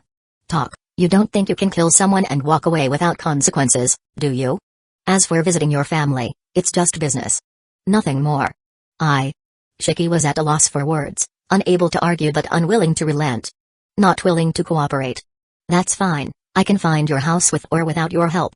The Tano estate isn't exactly inconspicuous. He leaned closer, his voice calm yet firm. And kid, if I wanted to hurt you, you wouldn't even have the chance to sit here and argue with me. Roy's confidence left Shiki speechless. Besides, if you keep resisting, I'll leave you alone with her. He gestured toward Arcuaid, whose expression immediately lit up with mischievous glee. Great idea, Roy. Let me handle him. I'll carve him up. Slice, slice, slice. Into 17 perfect pieces. Arcuaid's playful swipes at the air sent sharp gusts of wind slashing toward a nearby lamppost, which was swiftly cut in half. Seeing this, Shiki paled. I'll cooperate. Good. Now we're getting somewhere. Pleasure working with you, kid. Chapter 127, 127 Tano residence. In the end, under relentless pressure from Roy, Shiki Tano was forced to lead the group to the courtyard of the Tano family estate. From their brief interaction, Shiki quickly realized one undeniable fact: whether or not he guided them, this person would find his home anyway. It left him with no other choice but to comply. Especially given the piercing gaze of the blonde woman beside him, her eyes brimming with hostility, almost as if blood itself would seep from them. Her barely restrained eagerness made it clear she was ready to tear him apart. Refusing would undoubtedly lead to dire consequences. Resigned to the inevitable, Shikitano found himself conscripted as their unwilling guide. "We're here." As they arrived at the grand estate, Shiki's expression turned complex. It wasn't just the coercion that bothered him. His personal history added to the weight of the moment. Though he was the eldest son of the Tano family, Shiki had spent the last 8 years living with the Branch family, the Arima household. His memories of his home were hazy, limited to fleeting impressions from his childhood. After the passing of the Tano patriarch, his younger sister, Akaya Tano, had assumed leadership of the family and summoned Shiki back to the main household. One might have expected their reunion after 8 years of separation to be a deeply emotional affair. But for reasons he couldn't quite grasp, Akaya's attitude toward him was strangely harsh. Her sharp demeanor and strict tone in every interaction often left him questioning if he had done something to upset her. The Akaya of his childhood had been nothing like this. Time, it seemed, had changed them both in ways Shiki found hard to reconcile. All in all, Shikitano felt little affection or familiarity toward this home he had returned to. If anything, his feelings bordered on resistance. Roy, however, paid no mind to Shiki's inner turmoil or the family dynamics at play. He strode confidently toward the entrance of the Tano estate, calling out to a figure within the courtyard. "Pardon the intrusion, lovely lady." A young woman with elegant crimson hair, clad in a maid's uniform, was diligently sweeping fallen leaves from the front yard. "And you are?" Hearing the unfamiliar voice, the maid lifted her head. Her gaze landed on Roy at the gate, her expression tinged with confusion. But upon spotting Shiki standing behind him, she immediately straightened, offering a respectful bow. "Master Shiki." "Kohaku." Shiki responded, addressing the red-haired maid by name. "Welcome home, Master Shiki. It's quite late, Lady Akaya has been waiting for you in the parlor. Please go see her at once." She then turned her attention to the 2 strangers accompanying him. "And these 2 are friends of yours, Master Shiki?" There before Shiki could answer, Roy interjected with a polite smile. "You misunderstand, Miss Kohaku. Shiki and I merely crossed paths by chance. While there is a certain connection between us, calling us friends would be premature." "I see," Kohaku replied, her gaze shifting between Roy's cordial demeanor and Shiki's visibly strained expression. Something about the situation felt off, though she couldn't quite place what. "And you are?" She began to ask again, but Roy produced a gilded envelope from his pocket and handed it to her. "Forgive my abrupt arrival," Roy said with a formal bow. "My name is Roy, current Lord of the Innsburn family and acting representative of the Department of Mineralogy of the Mages Association's Clock Tower. I am a Magus, and I have come today to visit the esteemed Tano family, renowned for their demon hunter lineage, on a matter of some importance. Please deliver this letter of introduction to the current head of the household." For a moment, Kohaku seemed taken aback by the barrage of titles and affiliations. However, she quickly regained her composure, accepting the envelope with a small nod. "Understood. Please wait here." Shikitano, meanwhile, stood frozen, his mind struggling to process the elaborate titles Roy had casually rattled off. What was all that? He might not have grasped every detail, but it was clear Roy was no ordinary figure. If the woman with him was equally powerful, then disaster. If these 2 brought trouble to his sister and the Tano family because of his mistakes, the consequences would be unthinkable. As Kohaku hurried inside with the letter, Shiki opened his mouth, intending to call after her. But a pale, delicate hand rested firmly against his neck, silencing him. "Don't try anything foolish," Archie had whispered, her tone cold and dangerous. "Or I'll snap your neck right here, murderer." Akaya Tano, the current head of the Tano family, was sipping tea in the main hall. Standing dutifully beside her was another red-haired maid who bore a striking resemblance to Kohaku, sharing nearly 80% of her features. When Kohaku entered the estate in a hurried manner, Akaya paused, momentarily puzzled. "What's the matter, Kohaku? You just stepped out 5 minutes ago. Did you finish sweeping the courtyard that quickly?" Knowing Kohaku's diligence, Akaya found it impossible to believe she would slack off. Her hasty return hinted that something unusual had occurred. "No, Lady Akaya. Master Shiki has returned," Kohaku explained succinctly. "And he brought 2 important guests with him. One of them specifically asked me to inform you of their arrival." "Important guests? From my brother? What kind of important guests would require such formality? Could they be his classmates? Or perhaps he caused trouble at school, and the teacher has come to visit?" Akaya tilted her head, her curiosity piqued. It was hard to imagine Shiki bringing anyone that Kohaku would consider important. Not quite. The gentleman introduced himself as the current lord of the Innsburn family and the acting representative of the Clock Tower's Department of Mineralogy. He said he's here to visit the Tano family specifically. Kohaku shook her head and placed an elegant envelope on the table before Akaya. The lord of the Innsburn family? And an acting representative from the Clock Tower's Department of Mineralogy. Did he say he was from the Clock Tower? Though Akaya wasn't familiar with the Innsburn family, the name of the Mages Association's Clock Tower was infamous. The Clock Tower was the pinnacle of magecraft study, a revered gathering place for Magus worldwide. Anyone remotely involved with the supernatural would recognize the name instantly. Hearing it now left Akaya momentarily stunned. She set down her teacup and hastily opened the envelope, carefully examining its contents. The embossed golden lettering and the intricate magical sigils decorating the letter clearly indicated the sender's remarkable status and authority. Akaya deduced that the Innsburn family must be a prestigious lineage tied to the Clock Tower, and this Roy, if he truly was the current head, was no ordinary individual. But why would someone of such elevated stature come all the way to Japan to visit the Tano family? The question baffled her. In the eyes of the Clock Tower's noble Magus, Japan was often dismissed as a rural backwater.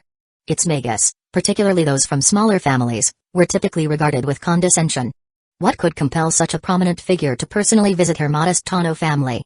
Did he have some ulterior motive? Or? The thought sent Akaya's mind spiraling toward the worst-case scenarios. Still, there was no time to dwell on speculation. As the Tano family, a clan tied to the supernatural, they couldn't afford to keep such an influential visitor waiting outside. It would be both disrespectful and dangerous. Akaya had encountered visiting Magus before, including a few from the Clock Tower. She knew their temperament well, arrogant, eccentric, and quick to anger. The more noble their status, the more pronounced these traits tended to be. Leaving a noble Magus of Roy's stature unattended could provoke his ire. If he decided to act out within the Tano estate, the damage would be catastrophic. And then there was her brother. That idiot. How had he gotten involved with someone so dangerous? According to Kohaku, Shiki was currently standing next to Roy. Akaya's anxiety surged at the thought. Leaving Shiki, an ordinary human, in the company of an unknown Magus felt akin to placing a defenseless rabbit before a starving wolf. If Roy intended to harm him, Shiki wouldn't stand a chance. For now, Akaya resolved to prioritize her brother's safety above all else. They couldn't afford to antagonize Roy. I understand, Kohaku. Akaya said after a brief pause to collect her thoughts. Her expression turned stern as she addressed the maid. Please escort the Magus inside. Be vigilant and prepared for any sudden developments. If things turn dangerous, protect my brother at all costs. Understood? Understood, Lady Akaya. I will ensure Master Shiki's safety.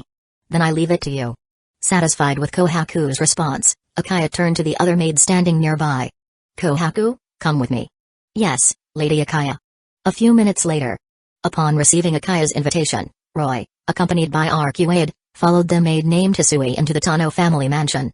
Trailing behind them, Shiki, having witnessed the pair's extraordinary abilities, was too intimidated to make any rash moves, obediently following at the rear.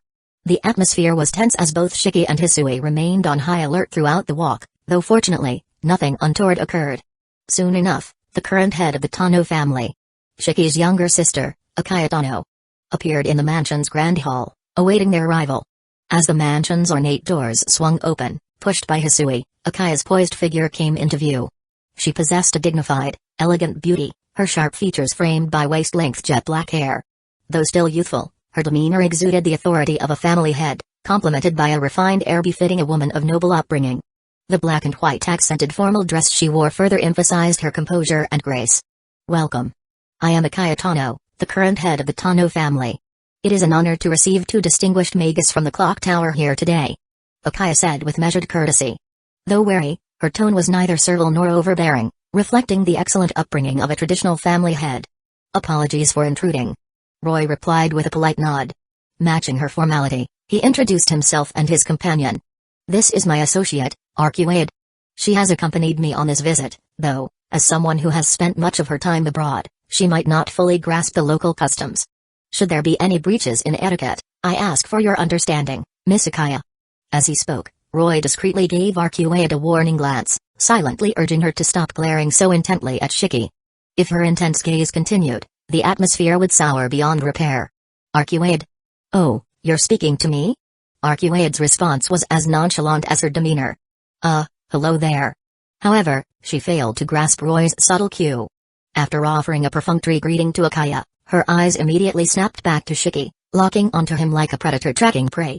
Her unsettling stare sent a chill down Shiki's spine. "Miss Arcuaid, might I ask the reason for your behavior?" Akaya inquired, her brow furrowing slightly. She wasn't naive, it was obvious that the pair's intentions weren't entirely straightforward. Initially planning to ease into the conversation diplomatically, Roy found himself at a loss thanks to Arcuaid's obliviousness. With no other choice, he decided to dispense with pretense and reveal his purpose directly. "It's nothing," Roy replied calmly. "My companion is simply unfamiliar with this customs. Additionally, she seems to have had a minor misunderstanding with your brother prior to our arrival. Resolving that misunderstanding is part of the reason for my visit today." "A misunderstanding, you say?" "Indeed, these visitors were far from ordinary." Akaya subtly adjusted her grip on the concealed mystic code in her pocket, her mind rapidly assessing the pair's abilities. This was her territory. The Tano family mansion, fortified with carefully constructed wards and mechanisms that gave her a significant advantage. Under such conditions, even a magus of considerable renown would find it difficult to gain the upper hand. Or so she thought. Until reality shattered that illusion. In the brief moment she let her thoughts wander, Roy moved. Before Akaya could even register what was happening, he was suddenly beside her, placing a firm but seemingly casual hand on her shoulder. A surge of magical energy paralyzed her body. "You've done an impressive job crafting this workshop," Roy said in a low, measured tone. 12 magic nodes, all meticulously arranged. Evidence of both skill and talent. For someone from a supposed demon hunter family, your aptitude for magecraft is truly remarkable, Miss Akaya.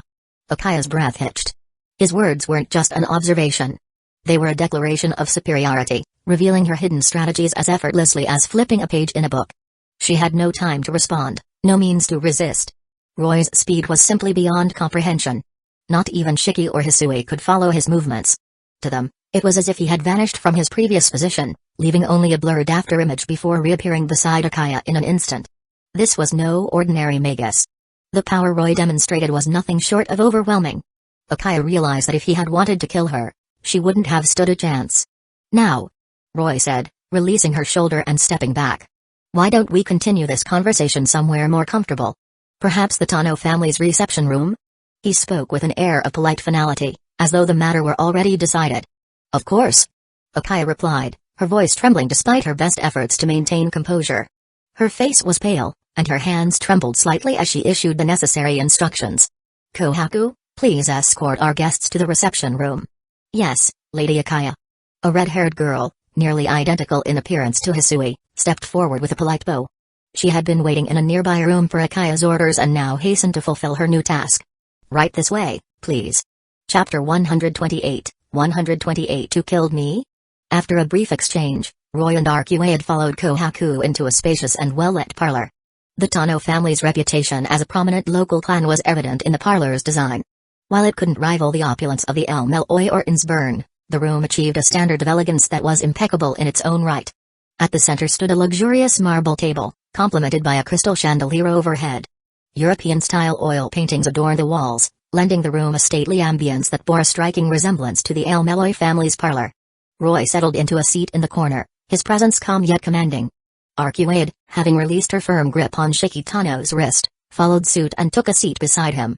Not long after, the red-haired maids returned, bearing an assortment of exquisite desserts meant to entertain their guests. "Roy, may I eat these?" Arcuaid's eyes sparkled with anticipation, though she still glanced at Roy for his approval. In response, Roy looked toward the mansion's hostess and met Akaya Tano's gaze. "Miss Akaya." "Of course. Please, help yourself." Akaya quickly nodded, her tone polite yet measured. "Then I won't hold back." Having spent centuries in the Millennium Castle, followed by relentless pursuit of Roa, Arcuaid had little opportunity to enjoy such delicacies. The intricately crafted desserts before her were a rare treat, far superior to the simple burgers Beowulf had introduced her to. With the host's consent, Arcuaid wasted no time indulging. As she devoured the sweets with impressive speed, the assortment on the table visibly diminished. Despite her voracious appetite, her manner of eating was far from crude. In fact, there was a certain charm to it. An innocent delight that made the scene almost endearing. For reasons he couldn't quite articulate, Shiki Tano felt increasingly uneasy watching Arcuaid's serene, almost peaceful demeanor. The stark contrast between her current state and the relentless hunter he had just escaped left him disoriented. Is this woman bipolar? How can her behavior change so drastically? Then there was the other one. Roy. Shiki turned his gaze toward him, his unease deepening. At first, he thought he had encountered a benevolent stranger, someone who might even save him from Arcuaid. Yet, as the situation unfolded, he realized that this calm and composed man was no mere bystander. He was the orchestrator of it all. Roy had not only disarmed him but casually held him in place, all while engaging in seemingly trivial conversation. By now, it was clear who held the reins between the two visitors. Just my luck, I escaped the woman only to run straight into her boss. Is something the matter, Shiki Tano? Noticing Shiki's lingering gaze, Roy raised an eyebrow and spoke with a calm, inquisitive tone. If you have something to say, feel free to speak your mind. And no, I just... Shiki stammered, his words faltering. What can I even say? Admit I was sizing you up? Apologies. Akaya interjected smoothly, stepping in to diffuse the awkward tension. My brother has never left the country, so he's naturally curious about distinguished guests from the clock tower. Her poised demeanor concealed the tension brewing within her. Turning her attention to Roy, she continued with an air of polite inquiry. Lord Roy, you just mentioned that my elder brother had previously offended Miss Arcuaid. Yes, your brother indeed had a rather unpleasant encounter with Arcuaid. Roy nodded in confirmation. In that case, may I ask how my brother wronged you and Miss Arcuaid? If it is possible, the Tano family is willing to apologize on his behalf and provide satisfactory compensation to the both of you. Did he offend us in some way?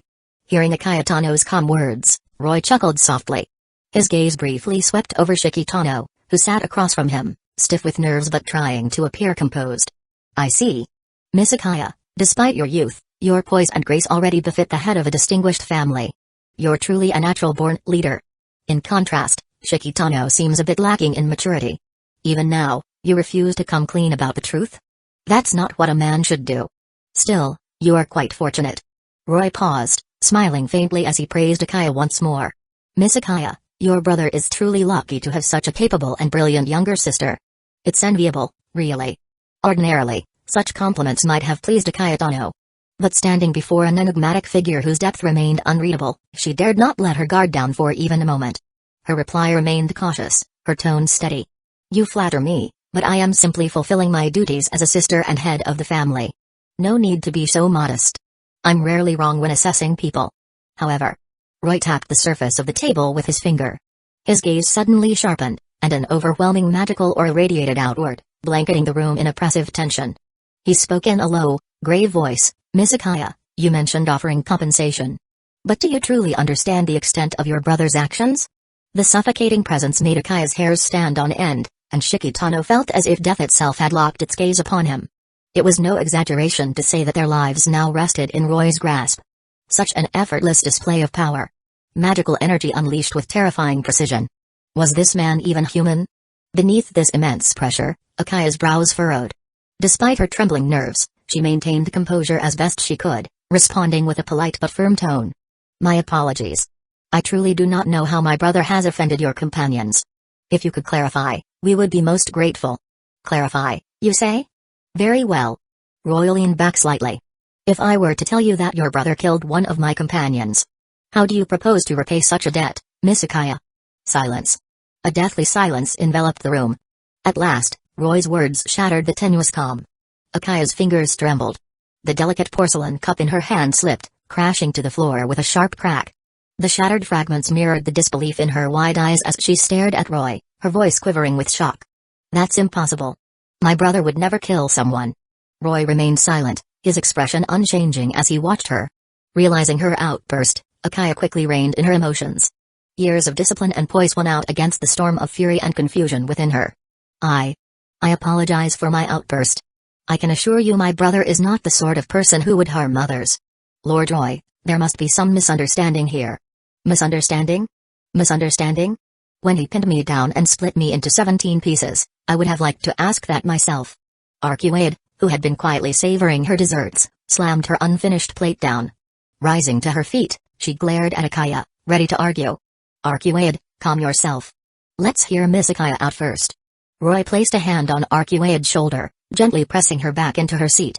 But, feeling the weight of his touch, Arcuaid swallowed her retort, settling down begrudgingly.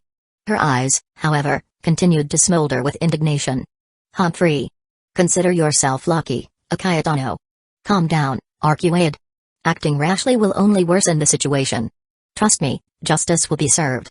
Leave the rest to me.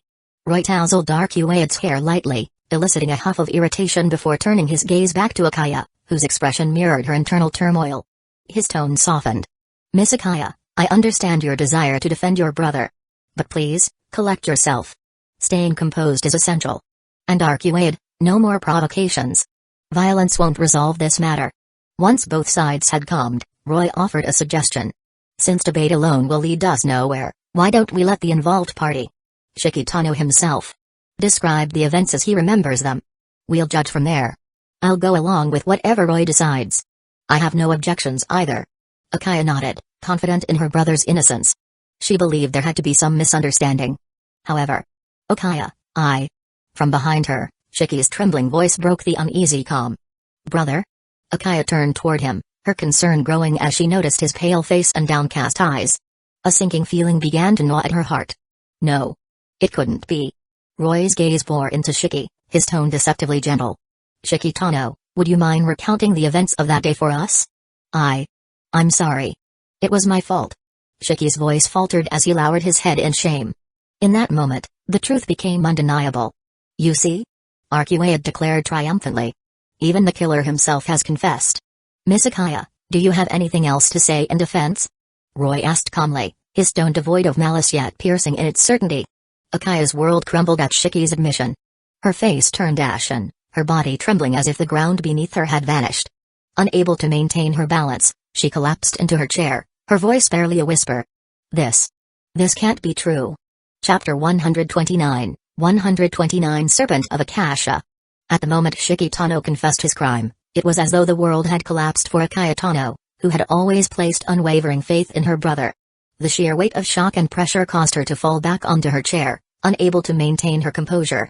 Witnessing this, the two maids nearby rushed forward to support their lady, but it was already too late. Be careful.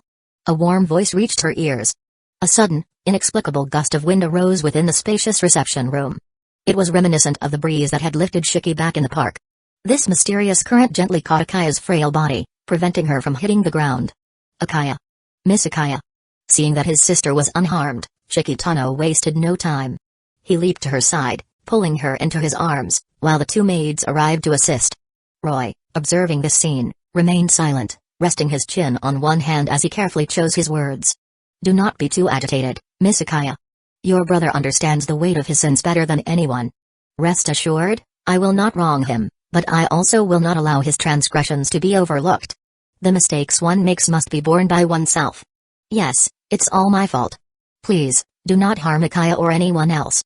If punishment is necessary, I ask that it fall solely on me. Master Shiki. Facing Roy, whose power seemed boundless, and Arcuaid, who had left a lasting impression on him, Shikitano broke his silence. Gently passing Akaya to Kohaku's care, he stood tall, meeting Roy's gaze with unwavering resolve. In this moment, he was prepared to face death. Impressed, Roy's lips curved into a faint smile. The boy's resolve and sense of responsibility were qualities he admired. A fitting main character for this peculiar world. Lowering his gaze slightly, Roy's tone turned playful. So, you're saying you'll shoulder everything yourself? That's correct. Since it was my wrongdoing, I must be the one to atone for it. And how will you atone? With your life?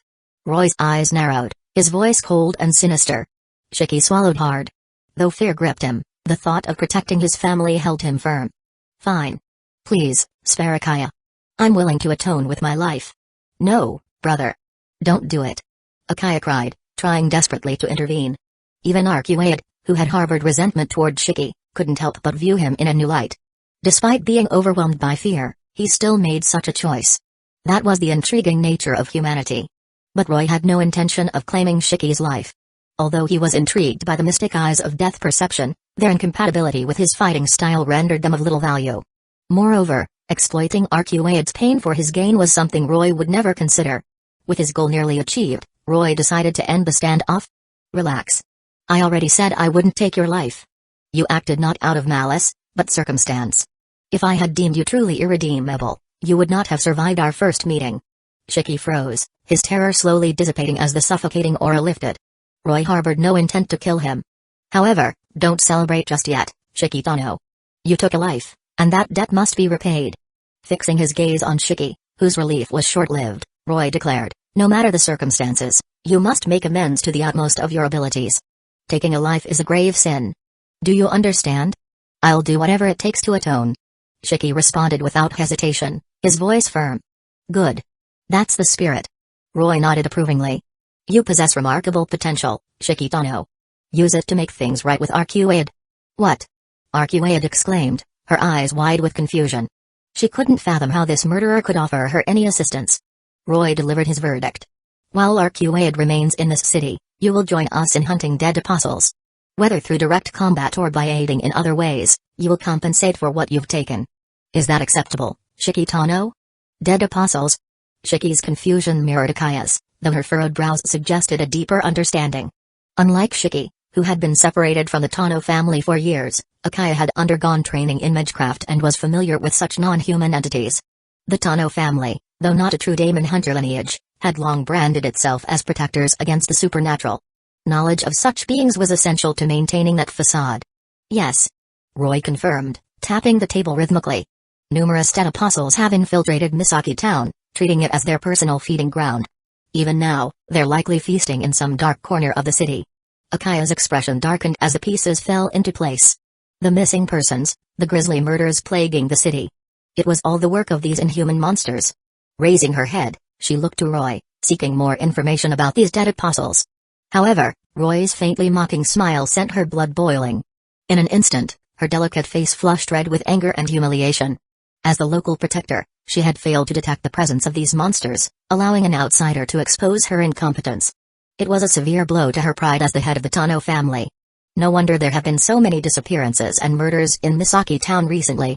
Akaya muttered through gritted teeth. "Those damned creatures deserve nothing less than annihilation." Roy shook his head at her outburst. The so-called four great demon hunter families had long fallen into decline, with only the Ryougi family showing signs of resurgence under his guidance. The Tano family, a mere pretender, was hardly worth mentioning. Yet, even with his vague recollections of the Tsukuheim world, Roy was confident. With Arcuaid by his side and his own strength, they could handle whatever dead apostles came their way. Even their ancestors. Unless Crimson Moon itself returned, Roy had no doubt he could repel or even crush any opposition. The greatest challenge at present lay in the shadowy presence of Roa. Truthfully, Roy couldn't quite recall who Roa had reincarnated into this time. The man's ability to remain hidden was nothing short of exceptional. Even with Garrett Sugu and Echo searching the city tirelessly, they had yet to uncover any useful leads.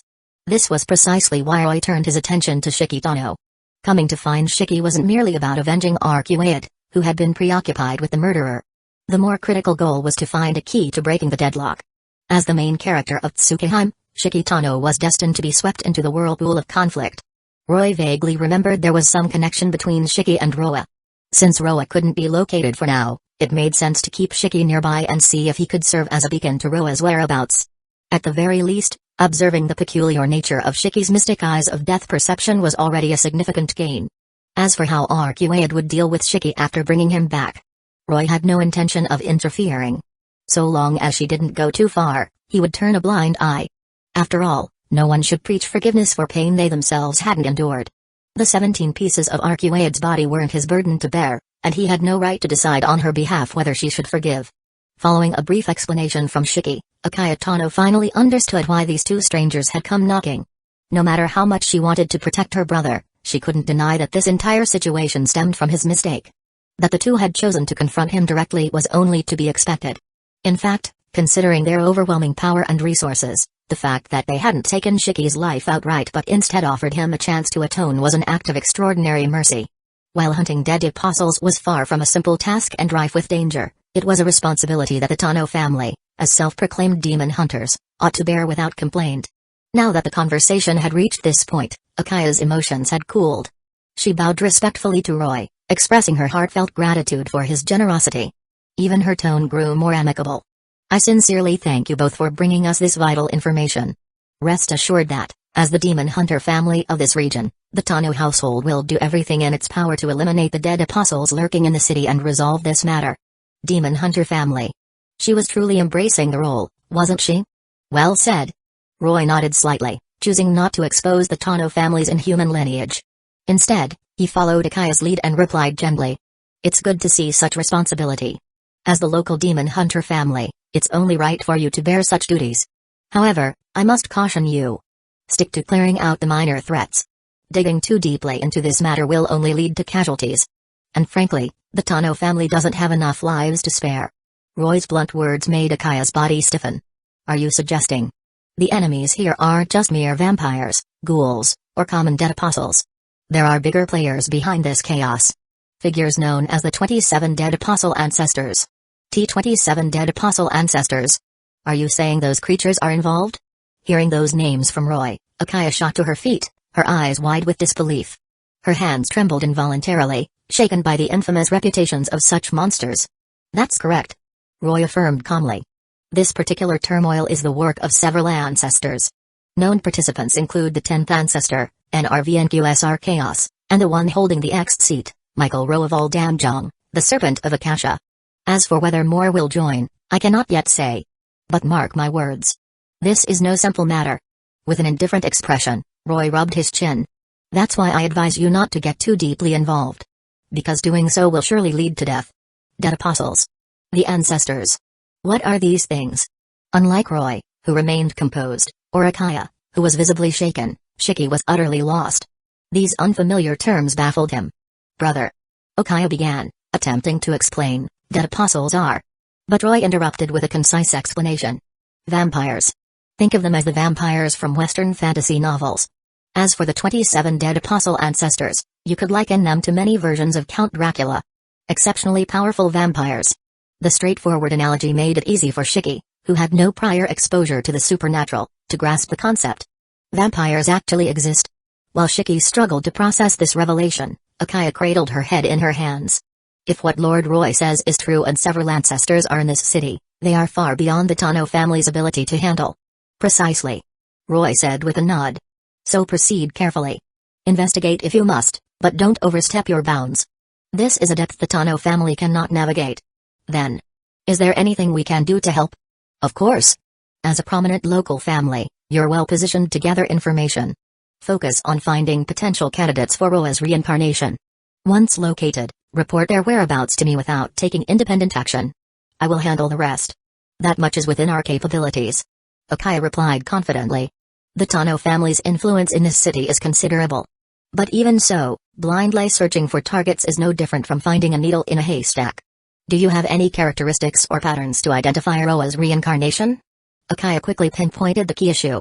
Characteristics. Roy looked to Arcuade. Let's leave that explanation to the expert. Arcuade, the one who had hunted Roa for centuries, began to recount her knowledge. Roa's reincarnations typically choose individuals from influential families in the area, particularly those with exceptional talents. Such hosts allow him to recover power rapidly and secure dominance with ease. Akaya's expression darkened as realization struck. She hastily defended herself. My brother and I couldn't possibly be Roa's reincarnations. If you doubt us, feel free to confirm it yourself. The idea of being possessed by such a monster visibly shook Shiki, who instinctively took a step back. Relax. Roy said, waving off Akaya's anxiety. I've already tested you both. If either of you were a reincarnation, I would have killed you by now. Ignoring her unease, he stood up and continued. In any case, I'm entrusting the task of locating Roa to you. As for Shiki, I'll be taking him with me until he's completed his atonement or earned Arcuade's forgiveness. He cast his gaze toward Shiki. Well? Any objections, Shiki Tano? And no. Shiki muttered, lowering his head. He accepted the verdict and chose to atone for his sins. Since that's settled, we'll take our leave for now. If anything urgent arises, you can reach me through Shiki Tano. With that, Roy motioned toward Arcuade, signaling their departure. Brother. Akaya reached out to her visibly unsettled brother, wanting to say something, but Shiki shook his head, gently rejecting her. I'm sorry, Akaya. Everything that's happened so far is my fault. I can't avoid it, nor do I want to. I've chosen to follow Roy to hunt the dead apostles. Please don't stop me. Don't worry, I'll return soon. Forcing a strained smile, Shiki reassured his sister before hastening to catch up with Roy, leaving the Tano residence without delay. Brother. Akaya watched Shiki's retreating figure disappear into the distance. Her hands clutched tightly together in unease, her eyes clouded with worry. She longed to say something more, but all that left her lips was a soft whisper, take care. The moment Shiki's silhouette faded completely, Akaya staggered slightly. Her body began trembling uncontrollably. Her raven black hair started to shift, dark strands giving way to a deep crimson hue. She lowered her head, her expression pained, as if desperately trying to suppress something. Lady Akaya, please wait a moment. Kohaku, who had grown accustomed to such occurrences, swiftly pricked her finger with a small knife, allowing a bead of blood to surface. She then gently extended it toward Akaya's lips. The moment the blood touched her tongue, Akaya's tumultuous state calmed instantly. She grasped Kohaku's hand, softly suckling the offered blood as though she were a child seeking solace. The oppressive aura Roy exuded earlier had stirred the demonic blood within her, causing it to churn restlessly. Were it not for her formidable self-restraint, she might have succumbed to her vampiric impulses in the sitting room earlier, a catastrophe that would have laid bare the Tano family's deepest secret. After some time, Akaya finally regained composure. She rose unsteadily from Kohaku's embrace, a trace of guilt flickering across her expression as she regarded her weary attendant. Sorry to trouble you again, Kohaku. Kohaku merely shook her head, her tone calm and unwavering. It's no trouble at all, Lady Akaya. For those of us in the Fuji clan, our blood carries purifying properties. Serving the Tano family and alleviating these impulses is my duty. Don't say that, Kohaku. You have your own life to live. I can't keep you bound to my side forever. Akaya smiled faintly, patting Kohaku's shoulder. Rest assured, the vast world of magecraft surely holds a solution. There must be a way to free the Tano bloodline from this curse. I've already sent people to petition that witch multiple times, though she's yet to respond. If she would only agree to help. My own life. Kohaku's gaze briefly faltered, her mind involuntarily conjuring a figure she could never forget. A figure she both detested and loathed. No. I don't have one anymore. Akaya caught Kohaku's murmur and tilted her head in curiosity. Kohaku, what did you just say? Nothing of importance, Lady Akaya. Kohaku replied, shaking her head dismissively. It's late. You should rest now. Kohaku added, seamlessly changing the subject. With 10 apostles lurking about, how could I possibly sleep? Akaya shook her head, determination flashing in her crimson eyes. I'm going to convene with the branch families and organize a search for the dead apostles in the city. The Tano family won't let itself be looked down upon by visiting magi. You may return to rest, Kohaku. Understood. Kohaku lowered her head, her expression unreadable as thoughts churned behind her placid demeanor. The cold night pressed on, and as the pair exchanged these words, a faint blue butterfly fluttered through the pale moonlight, settling quietly in a corner of the courtyard. The story was far from over. Chapter 130, 130 Hidden past night had fallen. The shadows grew deeper, extending their reach like an ominous curtain that shrouded the entire city. It transformed the quiet streets into a vast, eerie stage, lit only by the cool, bright glow of moonlight, like the spotlight of an unending play. The performance continued. Roughly 30 minutes had passed since Roy left with Shiki Tano. With Shiki taken away by Roy and the looming threat of the 27 dead apostle ancestors, the Tano family, renowned as a demon hunter lineage, could not afford to remain idle. Thanks to Kohaku's intervention, Akaya Tano managed to suppress the reverse impulses stirred by her bloodline. She wasted no time rallying the best among the Tano family to conduct a citywide search for the dead apostles. As a result, the Tano residence was left vulnerable, with only a handful of defenders staying behind. After Roy delivered Shiki Tano to the safe house, someone took advantage of the opportunity. In the expansive courtyard of the Tano estate, faint blue butterflies emerged from the windows and chimneys, flitting through the pale moonlight before disappearing into the shadows. Under the cover of darkness, the butterflies gathered into a human figure. A familiar silhouette stepped out from the obscurity. I understand the situation now. Roy, formed from the amalgamation of butterflies, emerged from the shadows. With a flick of his finger, he processed the information gathered by his familiars, forming a mental map of the Tano residence. Earlier, he had observed Akaya's outburst of reverse impulse and her interaction with the girl from the Fuji family through the eyes of the butterflies. The Fuji family. Demonic blood. Piecing together the fragments of the Tano family's hidden truths, Roy could now follow the clues further. The Tano family, an inhuman clan that had prospered for centuries, wielded considerable influence in Misaki town. If one were to exclude the Ozaki family, the Kuonji family, and Alice Kuonji the witch, they could practically rule the town unchallenged. For an inhuman lineage to remain hidden while expanding to such an extent was no small feat. Of the many rooms in the mansion, Roy focused his suspicions on the study and the adjacent hidden chamber. While the Ozaki family's records provided broad insights into inhuman clans, the specifics could only be uncovered here, including potential leads on Roa. During his previous visit, Roy had discreetly released familiars while following Hisui, ensuring he could return later when the defenses were sparse to investigate the Tano family's secrets. His movements were swift and deliberate. With a single leap, He landed on a second-floor balcony, gently pushing open a window to enter. Guided by the intelligence gathered by his familiars, Roy began searching suspicious rooms while avoiding traps. Some areas were protected by bounded fields that would alert the mansion's residents if triggered. But these bounded fields posed little challenge. Activating his azure mystic eyes, he saw through the mansion's enchantments with ease, identifying which to bypass and which to disable. As he navigated the halls, he encountered a few patrolling servants. To Roy, they were of no threat. Instead of harming them, he used a blend of suggestion and illusion magecraft to obscure their perception, ensuring they wouldn't interfere. In this manner, he moved freely through the Tano residence, eventually arriving at the room of the twin maids, Kohaku and Hisui. Though his memories of Tsukihime were incomplete, Roy recalled that the twin maids played pivotal roles. He suspected they might hold connections to Roa. Having identified Kohaku as a member of the Fuja family, her purifying bloodline intrigued him. Given that both sisters had grown up in the Tano household, they might hold crucial knowledge of its secrets. Using a layer of illusion learned from Merlin, Roy moved undetected, gliding through the residence as if he were a shadow. After passing several patrols and long corridors, he stood before a door that, according to his familiars, led to one of the twin maids' rooms. At this late hour, most servants were asleep,